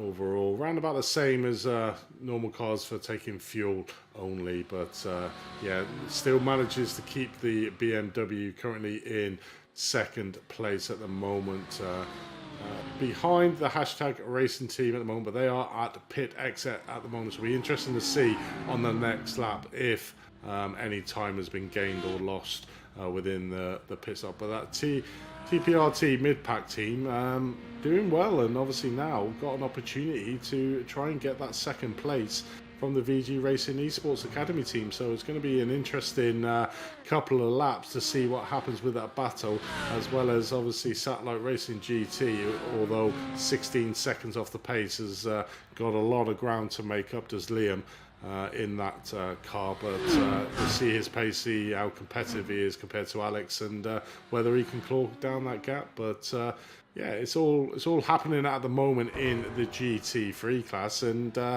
as we've got to the hour mark again, I don't know if you want to run us through the LMP2, so I won't give you the monotony of doing both. I'll do the GT3s, mate. You can do the LMP2s. Well, I was just going to mention very quickly that Hashtag have changed their driver again. So they've gone for a 3-driver strategy. So that they're still that far ahead is quite impressive. But into LMP2s, we have Hashtag Racing 92, who lead the way by 41 seconds. Pedro de Souza now in the car till the end of the race, ahead of Osbodon Racing Future. The car 13 having a good run here. Very good on fuel as well for Munoz. So that car will come into effect later on in this race. Imperial Motorsports Shake round out the podium at the moment with 3rd place. Christopher Payas in the car, driving well at the moment. He's recently got into there. Satellite Racing, LMP2. The championship leaders, Paul Darling, are coming back through the field after a drive-through early. Oh, sorry, no, an early pit stop for repairs. It was the other satellite car that had the drive-through. So Satellite Racing, Paul Darling, pushing on to try and score as many points for the championship leader, only 10 seconds off that podium position. 5th place, Pneumatic Motorsports Blue. They've been driving well all day. Jason Lundy still in the car, and he has been keeping it clean and consistent ahead of RD Sim Sports, who now have Oscar Company in the car. They've had a couple of incidents along the way, near misses, so they are trying to recover from them. Up in 6th place, we're running 3rd early on in this race. Jack Chrissy for We Too Fast Racing are 7th in the 69 car, ahead of Hector Alves for TPRT Leg Down Racing 76. John Taylor Tammy for Pneumatic Motorsports Orange is in 9th, ahead of Tommy Lee Cogan in Craft Dinner Racing, who have been around about the bottom end of the top 10 all day long. They're just ahead of WCD Resistance, who we saw fighting with Satellite Racing earlier on in the race, but Jose Dominguez trying to push that WCD car into the top 10. Had a couple of incidents, got in a couple of scruffs with a couple of cars, but nothing too dramatic, and they will be looking for that top 10, which is just down the road. Pneumatic Motorsports Purple, driven by James Stacey. That's another car which has had its fair share of adventures here today at Spa, but still running in 12th place ahead of GITM Racing. The 179 is driven by Zachary Sternhagen at this moment in time, and is running at a decent pace, as a pretty quick fastest lap as well. And they are just ahead of the 14th place car of Nick Kuhn for Blue Shell Racing LMP2, and they are just pushing along quite nicely up 2 positions from their start position. Douglas Hines is in 15th for Tuxedo Racing. They had an early incident with another P2 car, and they have been playing catch up ever since, but they are back into the top 15 ahead of Paul Hale in 16th for Sim HQ Motorsports Orange. And the final LMP2 car is 17th for Paul Seymour for TSE Coney Racing. So moving over to your GT3 class, we got the hashtag racing team currently leading that one out, with Flavio at the helm of that car. Obviously just got into the driver's seat, so we'll see his race pace in a couple of laps time. In 2nd place, we got Ramirez on TPRT mid-pack. Currently made a cracking start over that 2nd pit stop to leapfrog the car. Currently right behind him, only half a second, the VG Racing Esports Academy team there in 3rd. 4th place, we've got Satellite Racing GT, an excellent comeback after an earlier drive-through penalty for them. So on road recovery for Satellite Racing GT car, and currently have Liam at the helm of that car after a great stint from Alex Gull. In 5th place, we've got Divine Win, currently 19 seconds back from the Satellite Racing GT car, the 777 BMW there in 5th place, with Sim Racing PR Blue behind them in 6th. 19 seconds behind them, so 5th and 6th pretty much 19 seconds behind each other, and behind the 4th place. In 7th place, you got SR Technics CMS Racing, 3 seconds behind 6th place at the moment, so trying to make a late lunge in this race in the Lamborghini. CMHQ Motorsport White currently in P8th. TRPT Solaris in P9th, only 0.6 of a second behind the CMHQ Motorsport White, so a battle will be ensuing between them two, and I'm pretty sure that those two have been joined together the majority of the race. E10, we got Sim Republic in the Porsche of car 114, with Can-Am Racing in 11th place, about 3 seconds just behind, so can see him in the picture, and we'll be trying to track down the Sim Republic 10th driver. Lone Star Endurance 1 currently there in 12th place, a little bit in no man's land for the car in front, 48 seconds behind the Can-Am Racing team in 11th. Team Break Fade there in 13th, 2 seconds behind the Lone Star Endurance 1 team, and Doodle Motorsports in 14th, currently in a world of his own at the moment, quite far behind 13th, but only at 1.6 seconds ahead of SMS Racing, who are currently battling him out on track there for P15th. In P16th, we got Triple R Racing out there, about half a second behind the Penguin RC Complex Simwork car, who's battling it quite hard. So we've just seen a change of position between them two guys in P16 and P17, so battling it out on track are them guys. In P18th, we got Wild Juice Racecraft, currently 11 seconds behind the Triple R Racing car of the 17th place. Can-Am Racing 2 in P19th. Bit of a no man's land for Can-Am Racing 2, so just got to keep it consistent down there in P19th in class. P20th in class is Longhorn Racing, currently 1 lap down from the leader, and just basically sticking into this race to the end.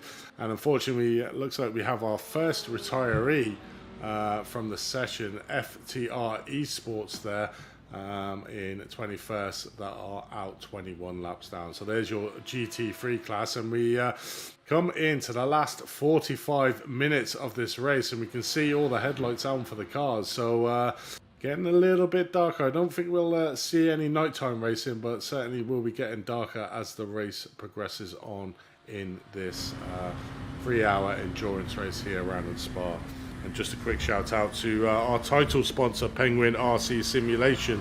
Create high performance driving accessories at reasonable cost at Penguin RC Simulation. We produce wheel and butter boxes along with specialized equipment such as e-stops for direct dive, hardware, and soon to come the iFlag devices. So head over to www.penguinrc.com for more information and all the products that they can give you. So last 45 minutes, Dave. Gonna be a great race for this GT3. The LMP at the moment looks like that hashtag Racing 92 might have it sewn up, but is the off pit strategies from the two other Drive Satellite Racing team, and I think can't remember who the other one is, going to come into play, and they don't have to do a splash and dash at the end. So it's going to be an interesting end to this race. Yeah, it's going to be a very interesting end to this race. We've in a 3-hour endurance, you're sitting there, and we discussed this for the Daytona 24 hours. The first 23 hours is just making it to the last hour. So it's exactly the same with this race. The first 2 hours, get through it, and then last hour, you really push on and try and make the difference. And that's what these drivers will be doing now. But hashtag Racing 92 are 43 seconds in the lead, dominating this race as the sun sets here at the Spa-Francorchamps circuit. And I think LMP2, the podium isn't sealed yet because Satellite Racing are catching Imperial Motorsports Shake. They're 5 seconds behind, and that's easily closed up in the next 40 minutes. So that could be the battle we're going to be looking at. Just depends how quick Paul Darling can catch up with third place. And there's 38 seconds up to second, so I don't think he's a miracle worker just at this moment in time. You know, he might have to, but look at the pace difference to RD Sim Sports, who's behind him. Pulled away at 4 seconds on the last lap, 2 seconds, half a second, 2 seconds, 2 seconds. Paul Darling is on an absolute drive, and I don't know what Satellite Racing feed their drivers for breakfast, but I want some. Yeah, definitely. I mean, there is a big gap between first, second, and third in the LMP2 class. So only 4 seconds behind the Imperial Motorsports Shake team in third. So certainly got him within his sights. But then there's a 38-second gap between third and second of Obsidian Racing Future. So I think third place overall in the grand scheme of things compared to what happened at the start would be a result for the Satellite Racing team there in the LMP2. So I think maybe P2 is a little bit too much of a bridge to gap, but you can sort of see the lap times there that we're looking at. 202s from the Satellite Racing team, 203s from the Imperial Motorsports Shake team in front. So, but very much on par with the Obsidian Racing Future team. So I think P3 is going to be the best that Satellite Racing and LMP2 team can muster up here at Spa. Yeah, we've got to a happy hour stage of the sun setting, and Satellite Racing team have just popped in a 2-minute 2.0, the fastest lap of the race so far, I believe. And so close to that 2-minute one barrier. So that will be interesting to see if anybody can break that in the P2 class. Obviously, if they break it in the GT class, we need to check out their car. But currently, we have Odeon Racing Future. Are they in pits? They need to drop down the time screen. All of a sudden, what has happened to Rafael Ruiz Munoz? Car from second place in the race, coming through Pouon here, and does it just brake on him? He gets up behind the BMW. Oh, and he hits the BMW, and he's straight on and into the wall and rolls at the Fania chicane. He comes back onto his roof, but obviously repairs needed. I think he decides to jump to the pits, but that is Rafael Ruiz Munoz and Obsidian Racing Future into the pit with repairs to go. Hopefully he's still got his fast repair and can rejoin the race pretty quickly, but that has dropped him out of second place, and it is really challenge over for that team. Yeah, I mean, wow. We were just saying there that as long as they kept it quite clean, then the front two in the LMP2 classes would stay where they are. And, I'd hate to think it was commentator curse there, but, it's Obsidian, my curse. All right, I'll take the blame on that. I've got big shoulders, Dave. Coming out of Pouon, the GT3 car in front of him and literally just hit into the back of him. I mean, it's hard to say, is that his mistake? He should have broke or tried to swerve out of the way of the BMW driver. I don't know, but that's pretty much put pay to his lap. Even if he does has his fast repair, he's still got that dreaded tow back to the pit lane, which is going to put him well down the orders, and we'll see him dropping down, to mid to backpack. So a bad end to the Obsidian team drivers at the moment, but we'll see what happens. All's not lost at the moment. Currently showing him in P14th, so it's whether he's already used that fast repair, because if he hasn't, then we won't be seeing him coming back out to the race, because that was some extensive damage, certainly getting flipped. What we're watching here, we Too Fast Racing certainly were. We Too Fast Racing there, easily getting past the car 25, which RD Sim Sports for fourth place. Yeah, so literally just breezing past him there. I'm not sure how he got that overspeed there. I don't know. It's very strange.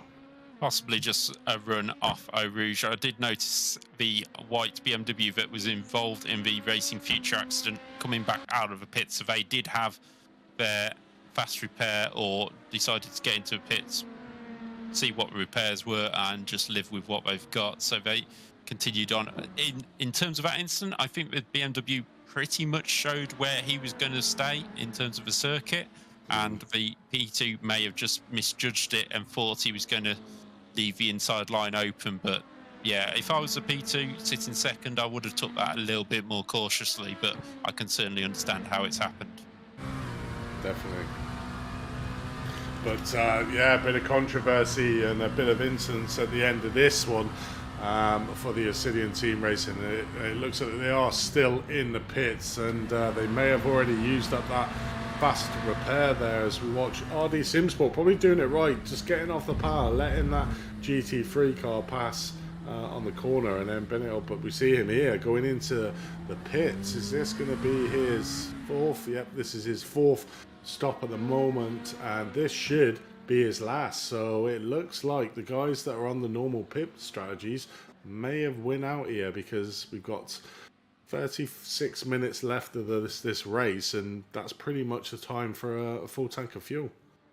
Yeah, he will be in the pits this time. There's Pedro de Souza heading round.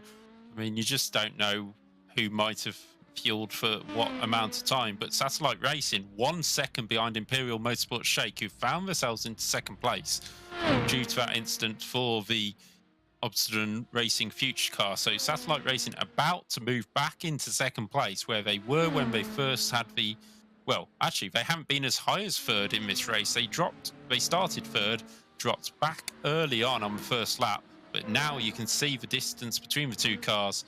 Satellite Racing showing how it should be done, lapping a car out of Pouon there, as RD Sim Sports is looking to move out of the pits very soon. Christopher Payas here for Imperial Motorsports Shake, making his way through the traffic very comfortably indeed.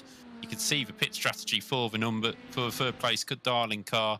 A little short stint at the start, came in for damage, had 19, 11, 16 laps. So they will owe us a pit stop in the next 3 laps or so. They took that short stint in the middle, as well as the leader, who did 12 laps. So, yeah, they should be looking at a full tank to the end. But we have 68 drive-through for avoidable contact on the 78. 68 being the Satellite Racing GT car that may have been why they called were that 2 seconds lap. So yeah, they've been penalised twice now in this race for a drive-through. And I was wondering a couple laps back when he came into the pits there, Dave, you know, how he got 3 seconds back from hashtag Racing Team. And well, the answer has been told for us. Clearly there was contact with another car. So a drive-through penalty there for Satellite Racing GT car, and that will lose him probably 2 or 3 places. He may be coming out in 8th or 9th place. I think that was contact with the 78, wasn't it? Which would be the Lone Star Endurance 1 car, which I don't know if we can get up on screen, but it is our series organiser, David Anderson, now in the car. So what we're going to do is glue to this car for half an hour and make sure he makes absolutely no mistakes whatsoever. No, it's a lovely looking car, and he's going to want to bring it home in one piece. And I'm sure he doesn't want the limelight put on him. But if we could get a little screen in the corner, we can watch him to the end. But hashtag Racing and We2 Fast Racing are now in the pits for their final stops, I believe, of the race. The leader in Pedro de Souza. Will he change car? Will he change drivers? I doubt it, but we will see as he comes in. But yeah, David Anderson doing a great job bringing the car forward in P13 at the moment. 7 places down on the position they started, but they were there in the first place. When he got in the car, so that's nothing. He could blame his teammates on that one. Yeah, definitely. I'm pretty sure he doesn't want the limelight put on him, but he'll certainly get a little bit from us. Will Dave Anderson, the organizer of this wonderful series, and obviously along with the series, we get a lot of sponsors, which without their help and their kind generosity to provide the prizes, these leagues wouldn't get off the ground. So a big shout out to the sponsors, and I mentioned here for one of them, Sim Racing 247.com. SimRacing247.com is a proud sponsor and supporter of great iRacing communities such as Champions Motorsports. SimRacing247.com covers many interesting factors in the sim racing community where everyone is welcome. Our support shines through from the grassroots right through to the top tier races in sim racing generally. Head over to simracing247.com to find out more what they can do. So yeah, there's always a valuable part to these leagues are the sponsors, Dave, and some of the prizes for this are phenomenal. So a big shout out and a big thank you to all of the 4 sponsors for this championship. Yeah, it's always great to have sponsors on board. And just looking now, we have Satellite Racing and Imperial Motorsports in close together. It's Satellite Racing almost pushing Imperial down the pit lane. We've had a pit stop for Satellite Racing GT, who have done their drive-through penalty and are only 4 seconds off 4th place. So certainly can close that gap down. But it's race on pit lane for these 2 cars. Will either of them take the tyres? Can't see any of yet. No change to driver for either. So it is a race of a pit stop. Christopher Paz out and hasn't took tyres. It sounds like, yes, Satellite Racing also not taking the tyres. So both cars pushing to the end on this stint. Must have took fresh tyres last time round. And to be honest, I think Imperial have just gained a little bit of time on Satellite through them pit stops. Yeah, definitely. And obviously one car that still needs to pit is the Pneumatic Motorsport Blue that currently 2nd place in the LMP class, driven by Jason Lundy. They still have to pit for his 4th stop, so will drop down the order at the moment. So hashtag Racing92, currently your leader, and has led for the majority of this LMP2 race. A real quality drive there from the hashtag Racing 92 car, currently driven by Pedro de Souza in first place. After the round of the pit stops will be the Satellite Racing team should be in second place fighting, or should I say Imperial Motorsports Shakedown team will be in second place fighting for it, with the Satellite Racing for team 2. There you can see the pit stop. So Pneumatic Motorsport Blue, TPRT, Leg Down Racing 76, and We Too Fast Racing all owe us a pit stop. So we'll see where they shake down after that, but pretty sure the Imperial Motorsports will be second, followed by Satellite Racing LMP2 in third. But those two are very close out on track, so it's certainly going to be a sprint race now. 30 minutes left to the end of this race to see who can take that second place on the podium. Yeah, I'm just having a look very quickly at the GT field. Hashtag Racing 20 seconds in the lead from mid-pack, and they're 13 seconds ahead of VG Esports. Obviously, Satellite Racing GT have had to drop back due to that drive-through penalty, and that has really cost them today, having 2 drive-through penalties in the race. It's such a long pit lane, but you know, we're looking before when the P2 came in. I think it was 50-second lead just diminished for hashtag Racing before it did even stopped in the box. So a drive-through, you know, you're looking 2 of them, the GT cars, you could be looking well over a minute at least, but you're losing out, and they're sitting there looking about a minute and a half off the lead. So they should be winning this by canter, and they're not because of their own mistakes. Yeah, and that's the thing with iRacing. You know, you can be the quickest driver out on track, but if you're not keeping it clean and you get involved in incidents, there's always opportunities for you to lose time there. So you could be the fastest driver out on track, but if you have two or more incidents in this, it can push you down the field, and that's exactly what we're seeing here from the Satellite Racing team, unfortunately getting pushed further down the field. But they're still in 5th place at the moment and still has an opportunity, only 5 seconds behind that 4th place. So even with that 2 stops, it's still good points opportunity for them on board. But we're currently watching Miguel Colon there in 4th place with the Sim Racing PR Blue, currently 49 seconds behind the 3rd place. So this is the car that the Satellite Racing GT of that McLaren will be trying to chase down. Currently 5 seconds adrift. Just was in the picture then of that Satellite Sim Racing 2. And what was the last lap time? So pretty much both coming out the pits, both ran about the same. So it'll be interesting to see this next lap what the difference is between the 2 teams. But yeah, it's grandstand finish here. I think 28 minutes to go. I was about to say, ignore that. He wasn't 40 seconds quicker on a lap. He had the drive-through penalty, so that's why that's up in that sort of order and people coming out of the pit. So it will settle down. I mean, that says lap 64 was 0.8 of a second in the advantage of the McLaren.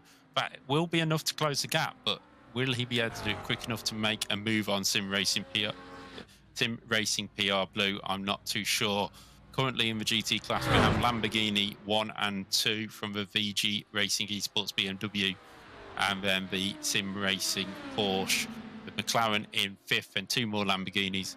Ferrari's first appear in 8th place with Sim HQ Motorsport White, and then Sim Republic it's a Porsche close, well, 41 seconds behind, but he's fighting off Can-Am Racing's Ferrari for that 9th place. So there's plenty of battles up and down the field at this moment in time, but out in front, hashtag Racing dominating both classes, 20 seconds in the GT class, and over well, because Pneumatic Motorsport Blue is in the pit, and that does not look like a normal pit stop because he's fallen straight back down to 10th place. Has he had to skip to pits? Pneumatic Motorsports Blue, the car number 4, does not look... I think it's been towed.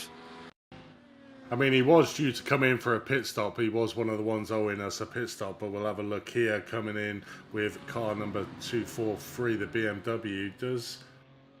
Has he run out of fuel? Or a hardware failure, I don't know. That looks either like a hardware failure, or the way he pulled up, I wonder if that car had been coffin.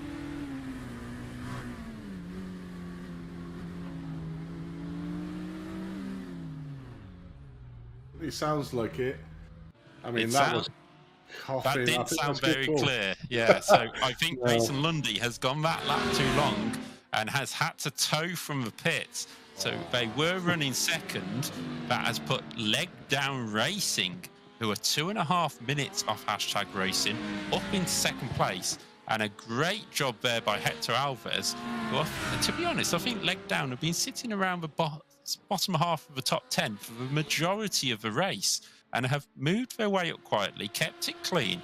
And Hector Alves has took this car up into the podium positions, and they're now 1 minute one off the podium. Another car with that beautiful livery on that looks like a Hawaiian shirt, and I want to go buy one now. Don't lie, you're wearing one now, Dave. Don't lie. We know you're the Hawaiian shirt guy. But yeah, he still owes us another pit stop. But the TPRT will need to pit in again to thingy. But you know, like you say, he's been round about the 10th, but has had a nice clean race really, and got on with the business in hand, and will be reaping the rewards. I mean, he's going to be in there for about 1 minute 40, so you're probably looking around about 5th, 6th place that he'll come out. So it'll be a great day there for Hector Alves at the helm of the TPRT Leg Down Racing 76 car. But that's just a sacrilege thing to do, isn't it? To run out of fuel on this, you know. Has he got teammates behind him? Where are his teammates to say you need to pit on this? Did they tell him, or did they? There's so many questions to be answered in running out of fuel in an endurance race. I mean, that's just rule 101, I think, isn't it? Don't run out of fuel. But if you do, you certainly look like you've got a red on your face. That's for sure. Yeah, I remember, I think it was David Coulthard in a press conference for Hungary 2007, where McLaren obviously had their issues with Hamilton and Alonso. And nobody actually realised, but Massa went out of pits with no fuel. And Coulthard did say maybe it was Ferrari conning Massa not to win the title in favour of Kimi. So, you know, it happens in all sports, but just don't do it. You have the fuel in front of you. If you need to pit a lap earlier, just pit a lap earlier. The one thing I did notice, though, I mean, it was coughing, but it wasn't coughing a huge amount, and I just wonder whether it was something else that made him stop. To be fair, because he was coughing, it was short, but to come to an abrupt stop, it wasn't like the engine turned off. He braked and stopped.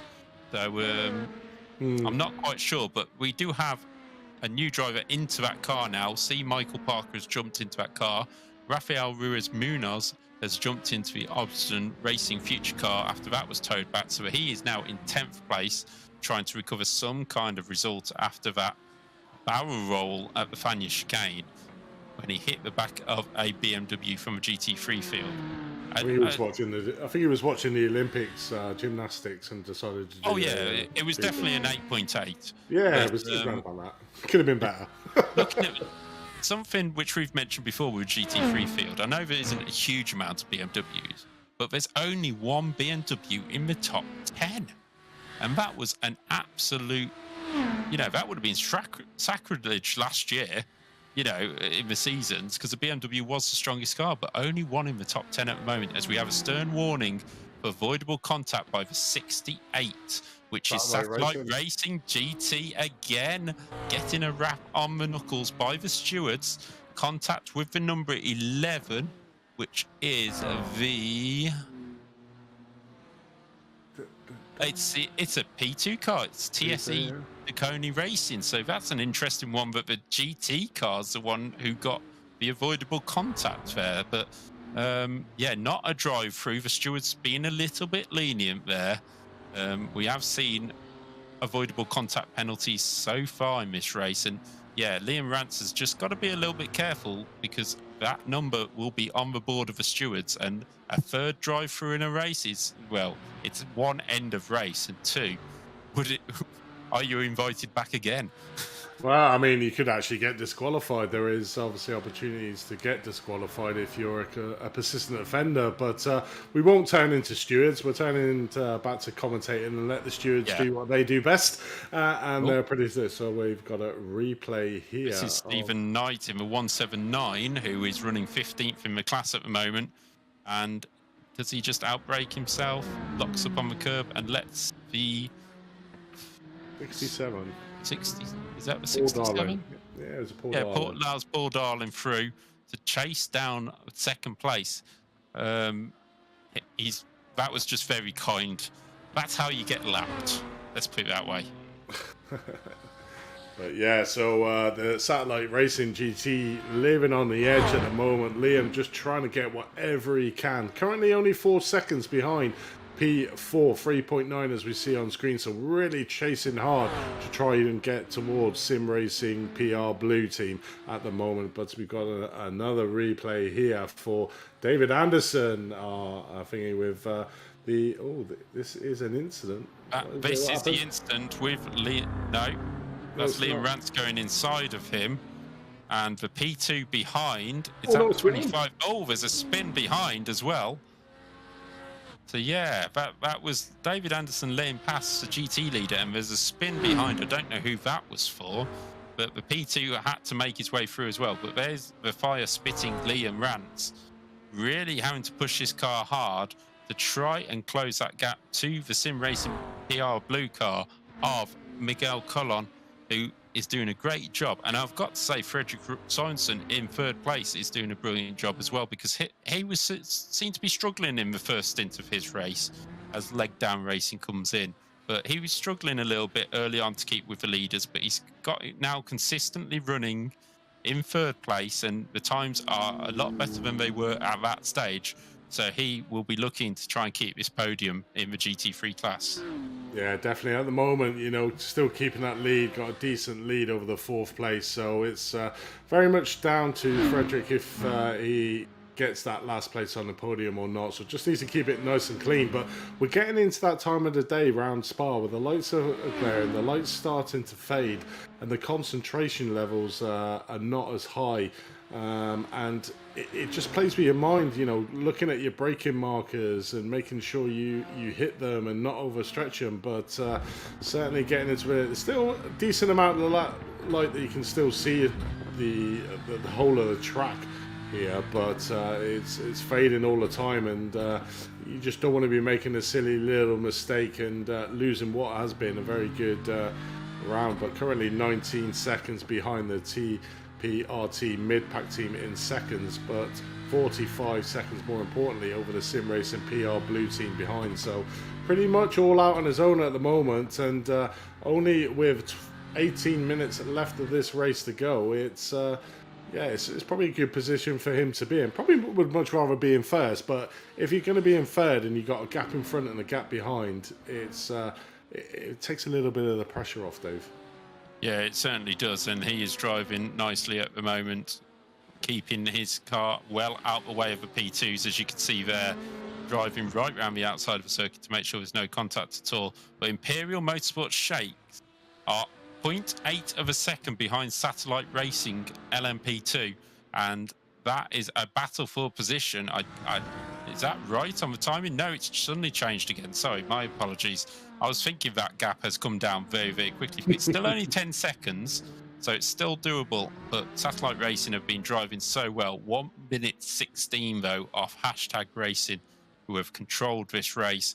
And Hashtag Racing have almost the same lead in both classes.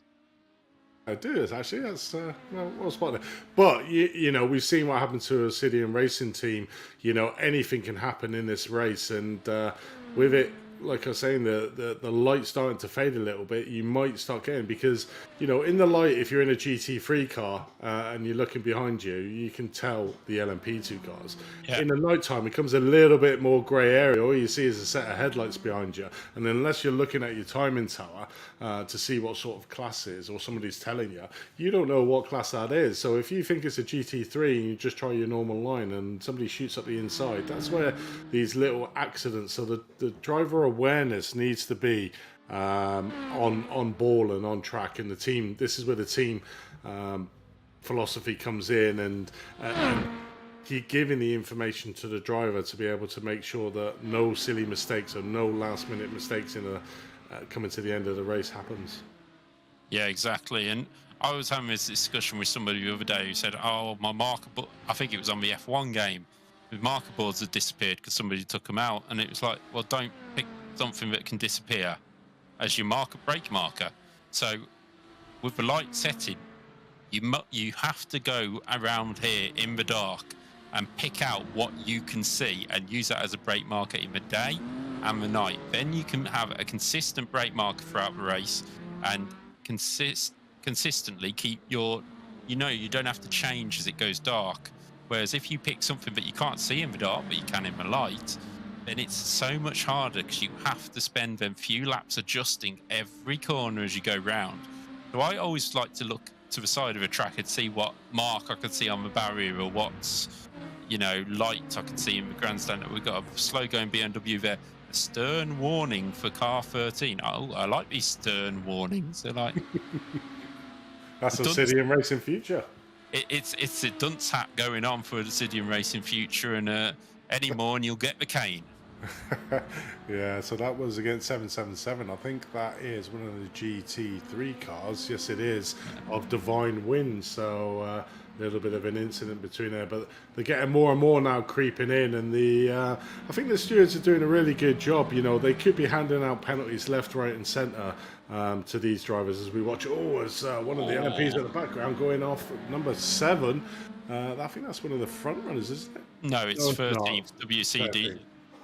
WCD. We've seen a few adventures for that car, but We Too Fast Racing is in the pits. Have they had an incident? Because they have fallen right down to 15th place. That is definitely a tow for them. So I wonder if we can pick up a replay of what has happened to them. There we go, on cue. Coming through the Fania chicane. Car looking like it's already crabbing a bit. And he's off the track and decides to pull it up at the wall by the looks of things. Yeah, it was already crabbing through the Fania chicane.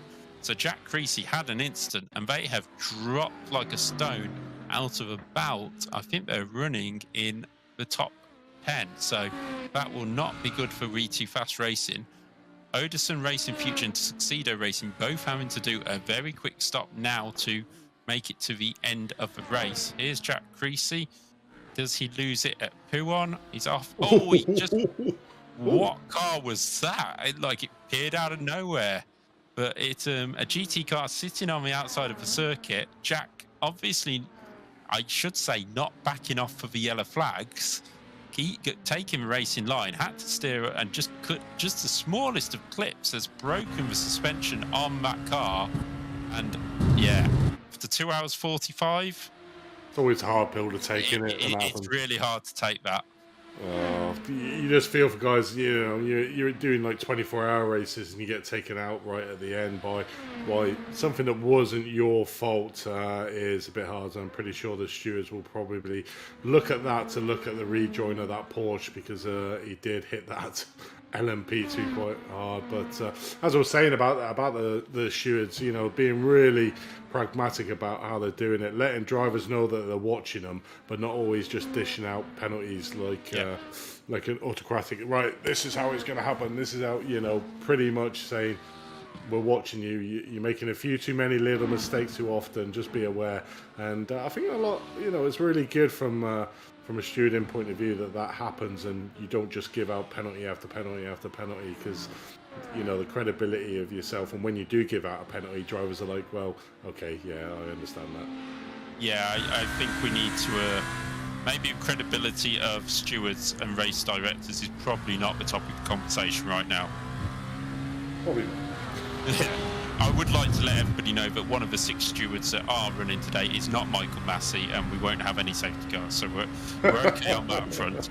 But currently we have, for 11 minutes of this race to go, the 3 hours has flown by, and Hashtag Racing continue to lead the pack at the front of both fields quite comfortably. 1 minute 15 in LMP2 and 24 seconds in GT3. So they will be easing things off now, just trying to make it safely through to the end. We've just seen both of the Hashtag cars there.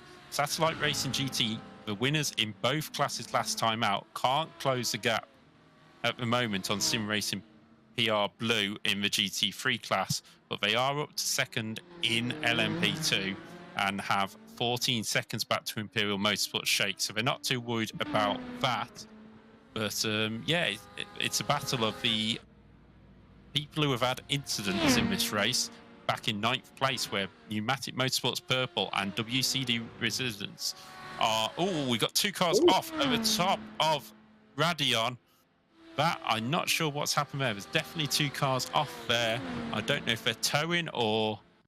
But there's one on either side of the track. This is the 222, which is a Lamborghini. We've seen that running quite high up, 7th in class. Oh, and just runs off track and into the number 7. It's the number 7 again. Oh, and that P2 just missed out. Was that possibly the leader? I'm not too sure, but well recovered by both cars, hopefully. 222 joining slowly. Oh, it's a dangerous place to try and rejoin, but I think there may be things there for the 222, questions for the 222 to answer. Oh, so close. It was a blue car. It may have been Paul Darling in the satellite racing car. It looked like similar to his livery, and yeah, whoever it was holding their breath. Well, I mean, if he was getting tired, he certainly would have been woken up by that, seeing a car across the track on the top of Radion and having to take evasive action going on the grass. I mean, that was great driving, whoever that car was. I mean, big applause there for, you know, because that could have been a big pile up. I mean, that would have been a T-bone straight into the side of that Lamborghini, and could have caused even more because there was cars behind him as well that were coming up. So you know, luckily it was just the 2 cars that were involved in the initial incident that come out thingy. So just a quick, as we're coming into the last 10 minutes of this one, to shout out for our final sponsor, gridfinder.com. Looking for a community to race with? Go to Gridfinder. Filter your search by PC, Xbox or PlayStation, the sim racing title you're looking for, the class of the car you want to drive, your location and day of the week you want to race. Simple. There are over 1,000 racing communities to browse through and join directly from Gridfinder. Are you a livery designer, commentator or broadcaster? Make yourself a free profile on Gridfinder and get found by sim racing leagues, owners and admins. Best part about Gridfinder is it's totally free. Feel free to list your community and free to browse. So head over to grid-finder.com to find your place on the grid. Well, Dave, 8 minutes left of this race. Still not over. Wow. Still some replays to go through as we see. I think that's Stephen Knight going around trying to go around the outside of the BMW into the bus stop. Oh, well stopped by Stephen Knight. Actually, that's quite a dark car as well, so that might have been the one that missed. Who knows who missed? Be interesting to see if we can find out as well. But yeah, just missing the back of that BMW quite nicely. But yeah, here is Paul Darling. It's been a drive and a half by the satellite team, and I think if they come away with 2nd and 5th, they would be quite glad of that from today, because... And there's the 2 cars side by side, actually, so nice photo there for the team. Not that you can see much in the dark. You can see the headlights. Yeah, you know, I mean, put the sponsors on the headlights and away you go. But looking at the LMP2s, everybody's sort of spread out. Leg Down Racing are closing in on RD Sim Sports, but whether it'll be quick enough, I'm not too sure. We'll keep an eye on that. The only battle in GT3, we have 5th place Satellite Racing GT closing on Sim Racing PR Blue, and we also have a 2.5 second gap between SR Technics CMS and Sim HQ Motorsports White. So there's a couple of battles there between Lamborghini and Ferrari and Porsche and McLaren. Yeah, definitely. Obviously, Satellite GT Racing GT team not having the best of outings at Spa, and really slowly they were gaining a little bit over the Sim Racing PR Blue teams in 4th place, but still sticking around that 2-second march, and time is drastically running out for them, so probably about another 3 laps left to go in this race for that Satellite Racing GT team to try and get that 4th place. And if they do, then with all the incidents that they had there, they should be thankful that they've managed to get that 4th place back in the bag, you know, after what has been probably a difficult 3 hours of racing for that team at the moment. But one team that's certainly going to be flying high after Spa is the Hashtag Racing team. Obviously the 92 car, the LMP, currently in first place, 1 minute 22 seconds ahead of the Satellite Racing LMP2 car. And then you got Hashtag Racing in the GT3, currently 28.7 seconds ahead of the TPRT mid-pack team, who been rather quiet, I think, the mid-pack team. We've talked about other teams, and they've sort of crept in there, got into that second place, and sort of secured it between themselves. You know, VG Racing Esports, where we were talking at the start, are 24 seconds behind them. So a great outing there from the TPRT mid-pack team, driving the Lamborghini in second. It's probably that livery, mate. Yeah, I think they've done, considering we've got a very loud car, they've done a very quiet job throughout the race and moved up into second place. And they've done the same in P2. They're up in fifth place at the moment, not looking like they'll move up any further, but certainly a strong drive to fifth place in that class, as well as the lights are flashing to distract the driver in front, or at least let him know they're there. But yeah, we're just a quick shout out for Penguin RC Complex Sim Works, down in 15th in the GT3 class, but the only Audi in the field. And I've got to be honest, I'm not too sure I've seen that Audi at any point. I think I've seen it get past. He might have, but I don't think we've actually picked him up on stream, so it'd be good if we could do that. There's a stern warning again for the number 7, which we know's had its fair share of incidents here today. But yeah, if we could pick up the car number 157, which is in 15th place, that would be great. Here we are, we're on board with him. And Christian Ost is doing a good job in the Audi, challenging. Actually, is that Dave? No, that's a Porsche in front of him. So, no, he's out by himself at the moment and just looking to try and cement a top 15 for the Audi around Spa. Yeah, it's good to see he's got that designer rear wing that most Audis do have within iRacing, you know. So it comes one of them add-on packs that you can with the extremely bent wing. Oh, it's just so he gets around the left-handers better. Yeah. There's not many right-handers around Spa, is there? Yeah, so a great job there. And also Lone Star Endurance 1, David Anderson, the creator of this series, runs the series up in 11th place at the moment. It's going to be a bit of a squeeze, 18 seconds to a top 10. You never know what might happen in the last 3 minutes. So David doing a good job. Last time we saw him, I think he was in 14th. So great job there by Mr. Anderson. Mr. Anderson sounds like the Matrix, mate. Yeah, Mr. Anderson. Well, when he pops up into the lead in a minute, you'll know why. Yeah. Oh, man. Steward, give them all penalties. Yeah, been on too long, I think. Hashtag Racing there currently still 20 seconds. We're getting charged down a little bit by the team. Oh no, what am I on about? It's 7th place there. Oh, as we've got a replay here, what have we got? We've got Douglas Hines in Tuxedo Racing coming. Where's that? Puon, I think it is. Oh, yes. Oh, no name. No name. Oh. Oh. I thought he was going to rev that into the barrier, but yeah, trying to keep the car as smart as he can for the dinner later. But yes, Tuxedo Racing really struggling in this race and had a few incidents. Started early on and been playing catch up since. You've been on par today with your little puns, mate. I've been quite enjoying them. I'm very impressed with you. I'll try and not use the same ones next time. You can't use them twice. Don't do a Sam Fitzpatrick and use them time and time again. Oh, he's only got 1 page. I've got more than 1 page.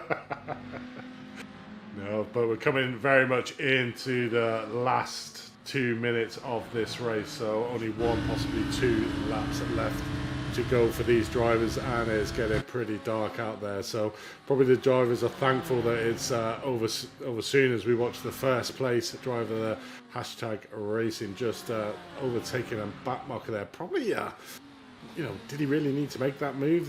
Coming around that corner too wide is not always advisable, but obviously the Hashtag Racing team driver there, Flavio, just knows what he's doing to keep the car currently in first place. Got a healthy lead over the second place driver, 28 seconds of Jose Ramirez in the TPRT mid-pack team in second. But yeah, I mean, overall, I mean, this 3 hours has just flown by, Dave. I mean, there's been plenty of decent action on track, and I'm glad to see it's all the good action and not like horrendous crashes all the time.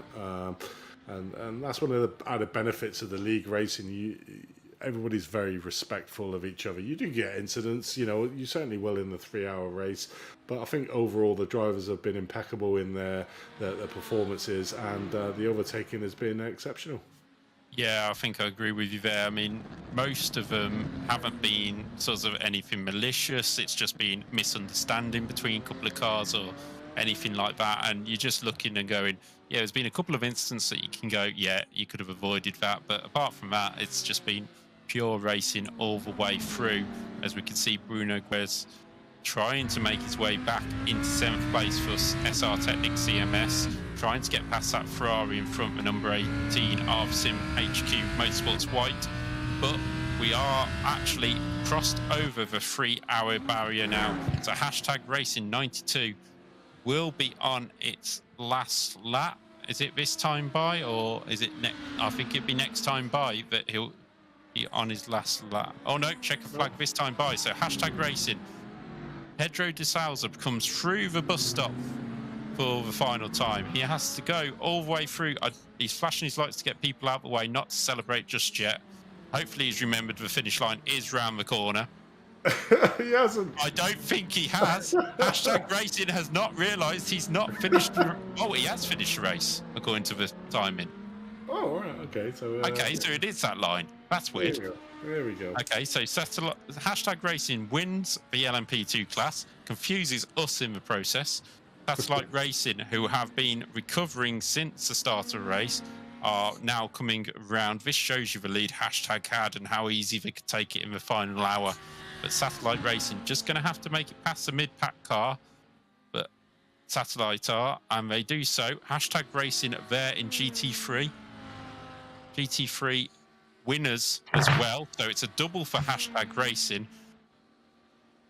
And here comes the 2 second place cars who are going to finish together. That's nice and clean for us. So Satellite Racing comes home in 2nd place in LMP2.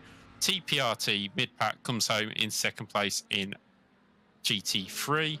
And we now wait for Imperial Motorsports Shake to come around for 3rd place and the final step on the podium in the LMP2 class.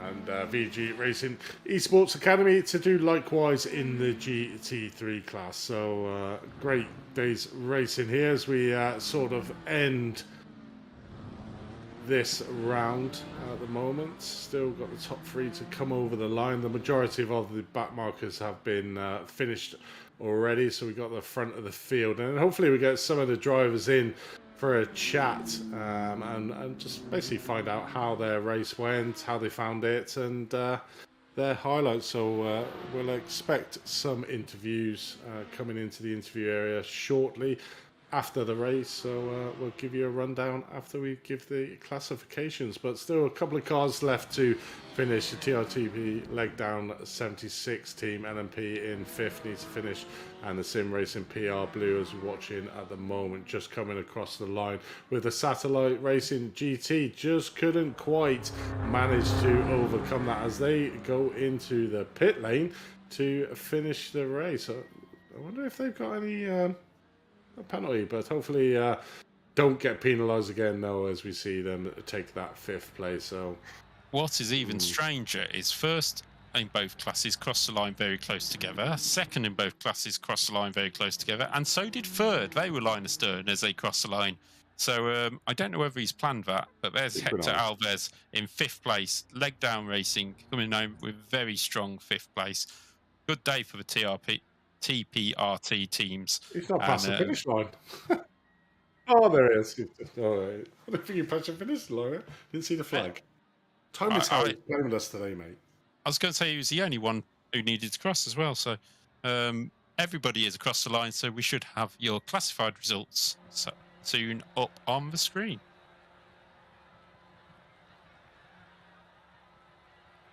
So there we have it. In the which one? That was qualified. That was qualifying. We're just waiting for. There's the LMP2 results. So it's hashtag Racing 92 who take the win by 1 minute and 2 seconds, 30 seconds. That was ahead of Satellite Racing LMP2 in the 67 car. Imperial Motorsports Shake come home in 3rd, 1 minute 33 off the lead, ahead of RD Sim Sports 1 minute 57 off the lead. TPRT, Leg Down Racing 76 for the 2-High Racing team were 2 minutes 54 and the last driver to be unlapped in 5th.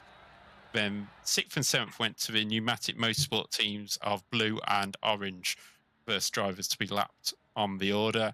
8th went to Craft Dinner Racing, who were hungry for a better result, shall we say.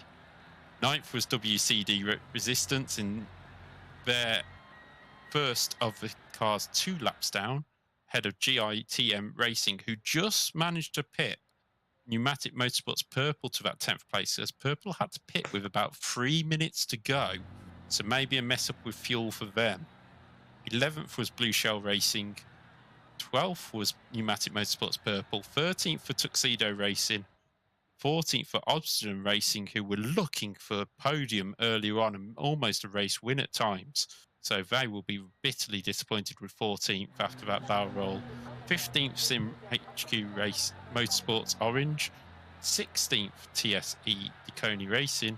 17th We2 Fast Racing. And at the back, who didn't actually make any of the laps, Aches Gaming Racing. So we move over to your GT3 class, and in first place, the team does it again. #Racing, getting 28 seconds ahead of TPRT Mid-Pack, who finished in second. In third place was VG Racing Esports Academy. Fourth place, Sim Racing PR Blue, just keeping it ahead of Satellite Racing GT in fifth. In sixth place, TRTP Solaris. In seventh, Sim HQ Motorsport White. 8th was SR Technics CMS. 9th was Sim Republic. 10th was Team Break Fade. In P11 was Lone Star Endurance 1.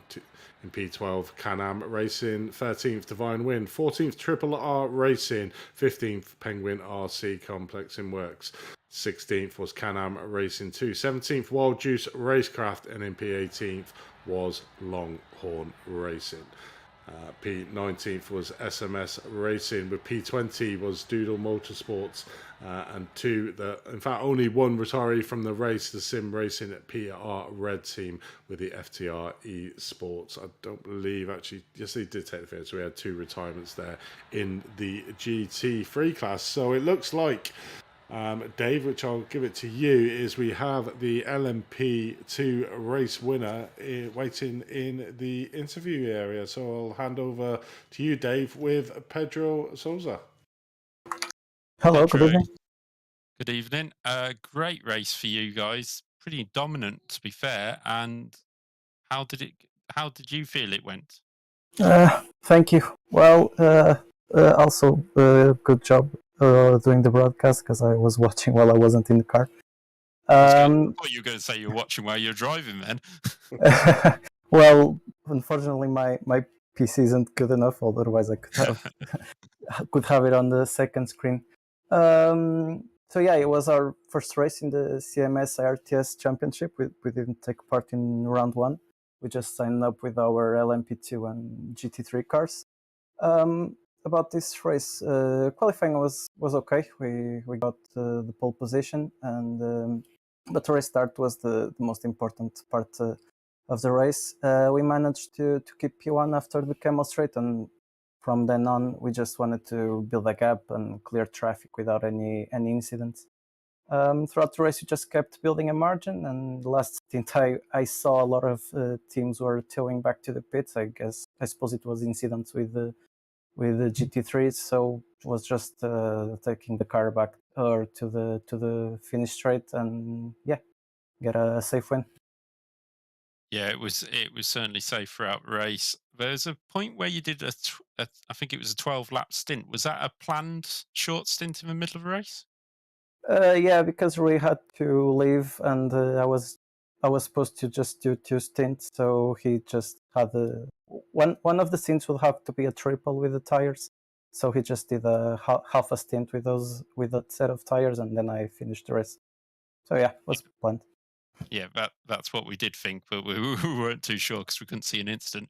So, with you having missed round 1, are we going to see you for the rest of the season and the rest of the broadcasts with the championship? Yeah, definitely.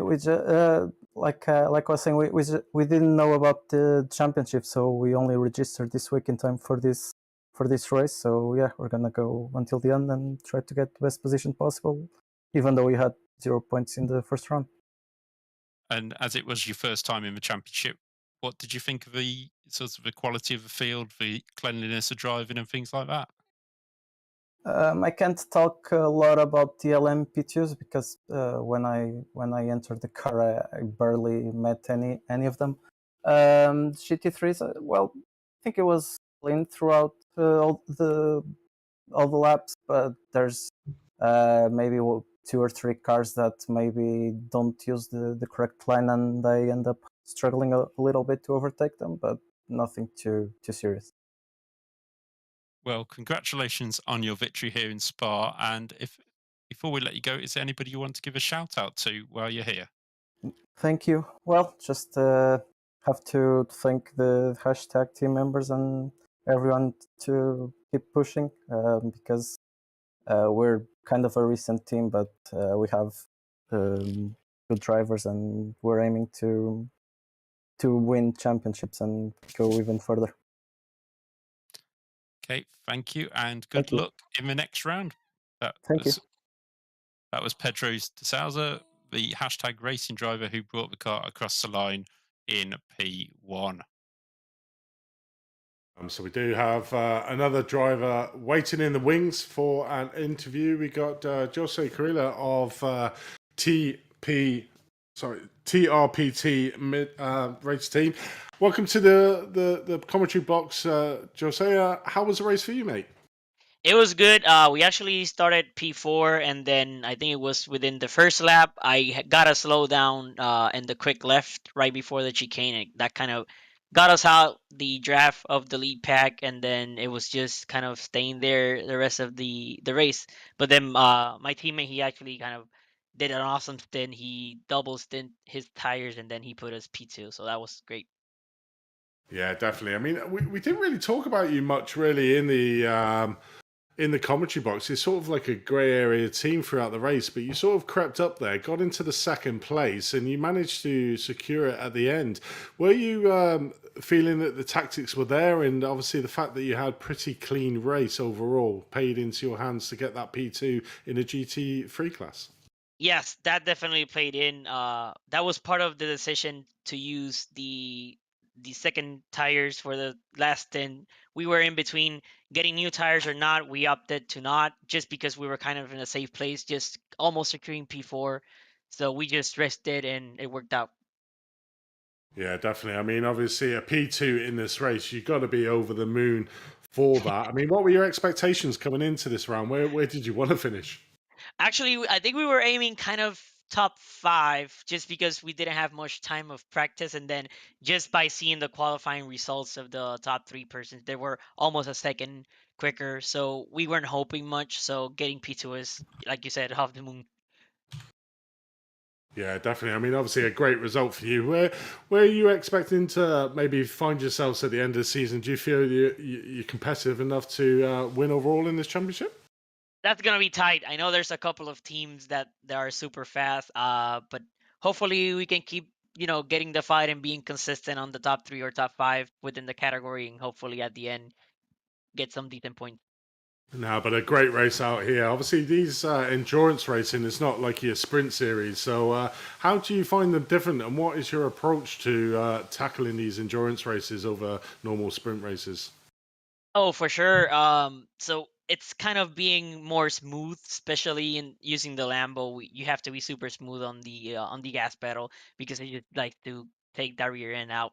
So at least from a setup standpoint, we kind of did what we could to stabilize the rear end of the car. So that was kind of the big difference between a sprint setup and our endurance. Well, I mean, congratulations on your P2 here out at the 3-hour endurance racing at Spa. Before we let you go, mate, is there anyone you'd like to give a shout out to? Yes, the whole team. We actually have another GT3 team that kind of struggled at the beginning, and the same thing with the LMP2. So yeah, shout out to our team TPRT, and yeah, to the Puerto Rican community doing sim racing. Brilliant, and congratulations on Thank you. P2 there in the GT3 class, and look forward to seeing you in the next round. Good luck. Thank you. So there was the second place team overall of the TPRT mid-pack racing team, who pretty much crept up there to get into the second place. But I can see we've got quite a few drivers in the interview. Who do you want to take next, Dave? I think we'll have to take Flavio, who was the lead driver for the hashtag racing team in GT3. Flavio, just a great debut in the series. We heard from your teammate Pedro in the P2 class. It's a new team. It's took a double win here in Spa. How do you feel about that? Hello everyone, good afternoon. It feels pretty good.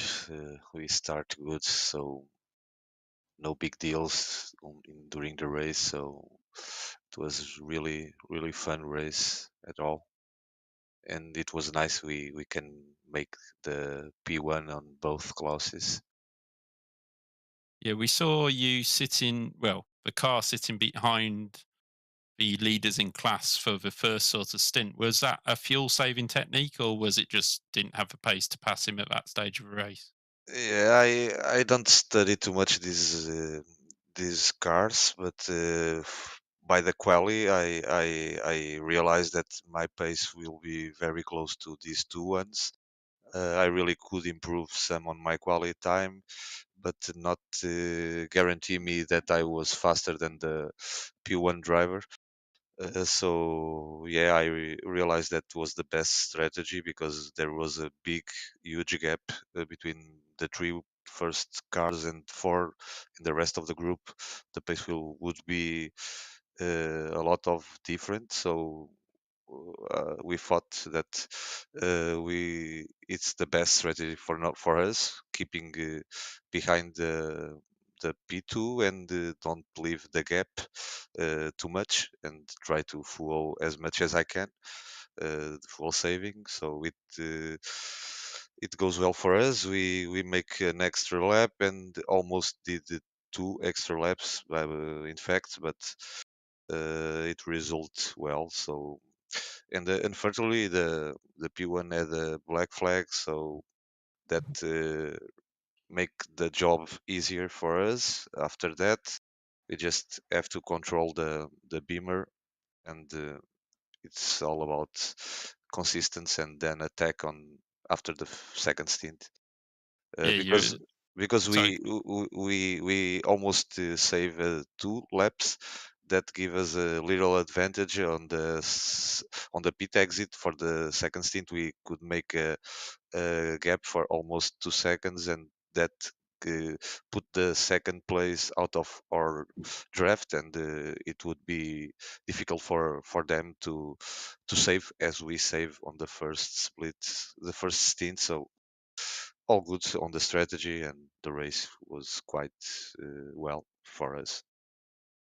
Yeah, obviously in this series you can change drivers around as you need to with the team. Does hashtag racing have a huge amount of like a driver roster, or is it just whoever's in the team now will be finishing the season? I'm sorry, can you repeat? I could not understand the full message, your full message. Um, hashtag racing, obviously quite a new team. Does it have a huge amount of drivers in it, or is the drivers in the cars for today's race going to be doing the whole season? It's a quite new team, but we have a nice rooster. By the way, we have many drivers. We are covering some championships and some events of iRacing. Obviously, we are beginning, but Yeah. we have a quite decent rooster to feel the pace of each other's. Well, that's good for a brand new team, and what a start for you guys in the championship, finishing first in both classes. Before we let you go, is there anybody you want to give a shout out to? Yeah, I like to thank you, the organizers, the all the people that participate. The race was not so bad at all. Obviously, it was some inexperienced guys on the track, but for us, all works good, and people were clean, so that was the most important thing. So thank you for the race and the championship. And congratulations for your first win in GT3. So we hope to see you next time out. And thank you very much. Okay, thank you. That was Flavio Satomino, who was part of #Racing, who won the GT3 class. So we seem to have Christopher Paz Yeah, in so the car, in the commentary box. yeah, welcome, Christopher. Obviously, Imperial Motorsports finishing third there in P2. Chris, how did the race go for you and your team? Oh, we had a blast. We had a strategy going in that we wanted to keep with, and we followed it to a T. And I think we were able to maybe make the tires go a little longer than some of the other teams, and ended up giving us a few places on track, and we were really pleased with the podium spot. Yeah, definitely. Obviously, you were fighting it out a little bit coming out of the pits with the Satellite Racing E team. What happened there? Were they just basically a faster car, so you let them through to get that last position on the podium spot? Yeah, well, I tried not to let them, so to speak. I had a little bit of fun with him when he went by, but yeah, no, we've raced a lot with Paul Darling and David Williams in the past, and I know the pace that's in that car. And I think they were running low 202s versus my 203, so it was only a matter of time. And when they finally did get by, I just kind of sat in. I said, okay, I'll cruise it home, no pressure from behind, and accepted the third place at that point. Yeah, definitely. Obviously, third place in your outing. How are you feeling that result paid to where you want to get, and how are you feeling for the rest of the season? That's where I feel like we're a pretty good contender. We should be contending for podiums every race. I think we got fourth at Daytona last time by, and we got third now. So trending on the upward slope. It just hang in there. If we can be consistent, I think we'll have a really good finish for the championship points at the end of the year. Yeah, definitely. Well, thanks for joining us, Chris, here in the commentary box. Is there anyone you'd like to give a shout out before we let you go? Big thanks to my team, my teammate Leaf. Him and I have been doing this for a while, and he's always there. And we try to put on a good show and try to drive clean and consistent laps. So thanks, Leaf. Good job.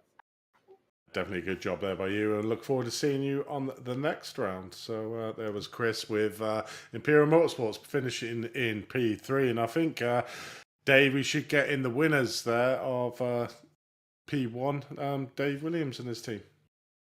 Yeah, not quite the winners, but was second place, won the second. opening round of the season, and coming in P2 here, David Williams for Satellite Racing LMP2. David, that was a tough race for you guys. You had to pit very early. Was that due to damage on the opening lap? Yes, it was.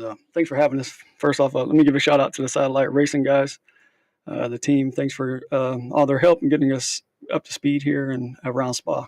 Yeah, in that second lap, we took pretty heavy damage, and my wheel was probably about 45 degrees, and the car was like not crabbing, but it was like the left rear was up in the air, so it kept like flopping over on the left side, and just trying to get it back to the pits to use our fast repair. Thankfully, we had a fast repair. Yeah, we saw you pit early, and we didn't see any incident, but we knew it must have been due to damage. So that changed your strategy completely. And it was it flat out from then on? As flat out as possible. Yeah, I mean, it was drive as hard as we can, trying to make up time. That put us, I think, about 45 or 50 seconds behind the last place car. I guess the second to last place car. Whenever we got back on track, and put us off because we had to do a whole nother pit stop for everybody else. So that really threw our whole strategy off. I think we had good pace. We just, had a little bad luck. Yeah, it was generally a tough day for both satellite cars after the GT3 car had a couple of drive-throughs to deal with as well, finishing fifth, I think it was, in the end. But both of you were trying to charge through the field at pretty much the same time, so it was quite entertaining watching you all trying to come through. You obviously won the opening round. You've come second here. Is this a championship challenge? Is that the aim at the end of the day? Yeah, we hope to defend our championship. Me and Paul teamed up last year and won the championship in this opening I guess it'll be the inaugural season of the CMS. Yeah. So we're hoping to defend that. There's a lot more competition this year, though. The new guys that won today, they're obviously fast. This is the first time they showed up, and then the Obsidian guys showed up last round. They're obviously fast. So I think there's going to be a lot more competition this season. It's not going to be as easy as it was last season, that's for sure. But yeah, we're hoping to get that championship. Well, it looks like you've certainly got the pace to be able to at least give it a good go to try and keep that championship in your trophy cabinet. Before we let you go, is there anybody else you'd like to give a shout out to? Shout out to Paul Darling. He should have been in the car more than me. We kind of had a bad strategy when we got thrown off there. He should have tripled, not me.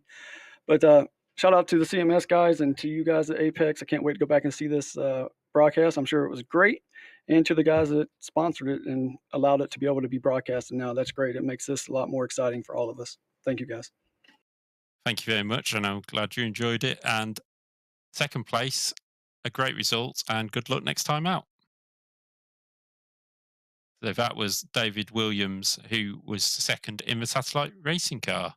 So Andy, that was the first of the races we're broadcasting in the series, second for them.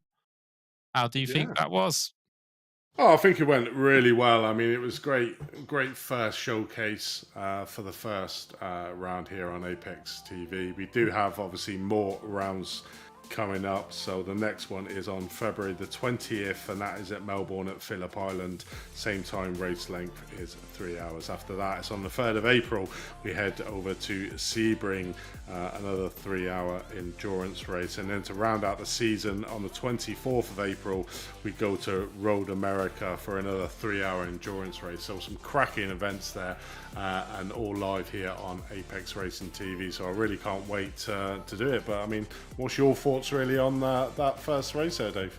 I thought it was amazingly clean for the opening laps. I know David just said that he had a bit of a incident on lap 2, which we obviously missed, but apart from that, I thought it was exceptionally clean for a 3-hour endurance race, and the driving standards were really high, and I can't wait to see the next one at Phillip Island. Yeah, definitely. So that sort of brings us to the end of our broadcast here on Apex Racing TV for round 2 of the Championship Motorsports iRacing Team Endurance Series. Big thank you again to the title sponsor Penguin RC Simulation, as well as simracing247.com, gridfinder.com and Complex Simworks. So from myself, Andy Thompson, from Dave Whitehouse joining alongside me in the commentary box, and from Luis Arara, who's done a sterling job out there in the production box. We look forward to seeing you again on February the 20th at Melbourne, Phillip Island. But until then, good night.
Are you struggling for consistency in your sim racing? Does your iRating look like a roller coaster? If so, we have good news for you. The way to get more consistent is to first understand what you're doing differently than the professionals. And VRS is the answer. With our competitive subscription, you will have the telemetry, setups, tutorials, and everything else you need to fully analyze your driving. Our data packs and the ability to compare your driving with the best in the world will show you exactly where to adjust your inputs, change your driving line, and shave seconds off of your lap times. And our powerful and precise Direct Force Pro wheelbase and precision pedals are being used by some of the world's best drivers, including Peter Berryman, John Robertson, Brandon Trano, and IndyCar world champion Alex Palou. All these champions agree that VRS hardware is not just the best on the market, it's also priced well below the competition. So if you're looking to upgrade to direct drive and the best pedals in sim racing, VRS is your answer. If you want to get better, get faster,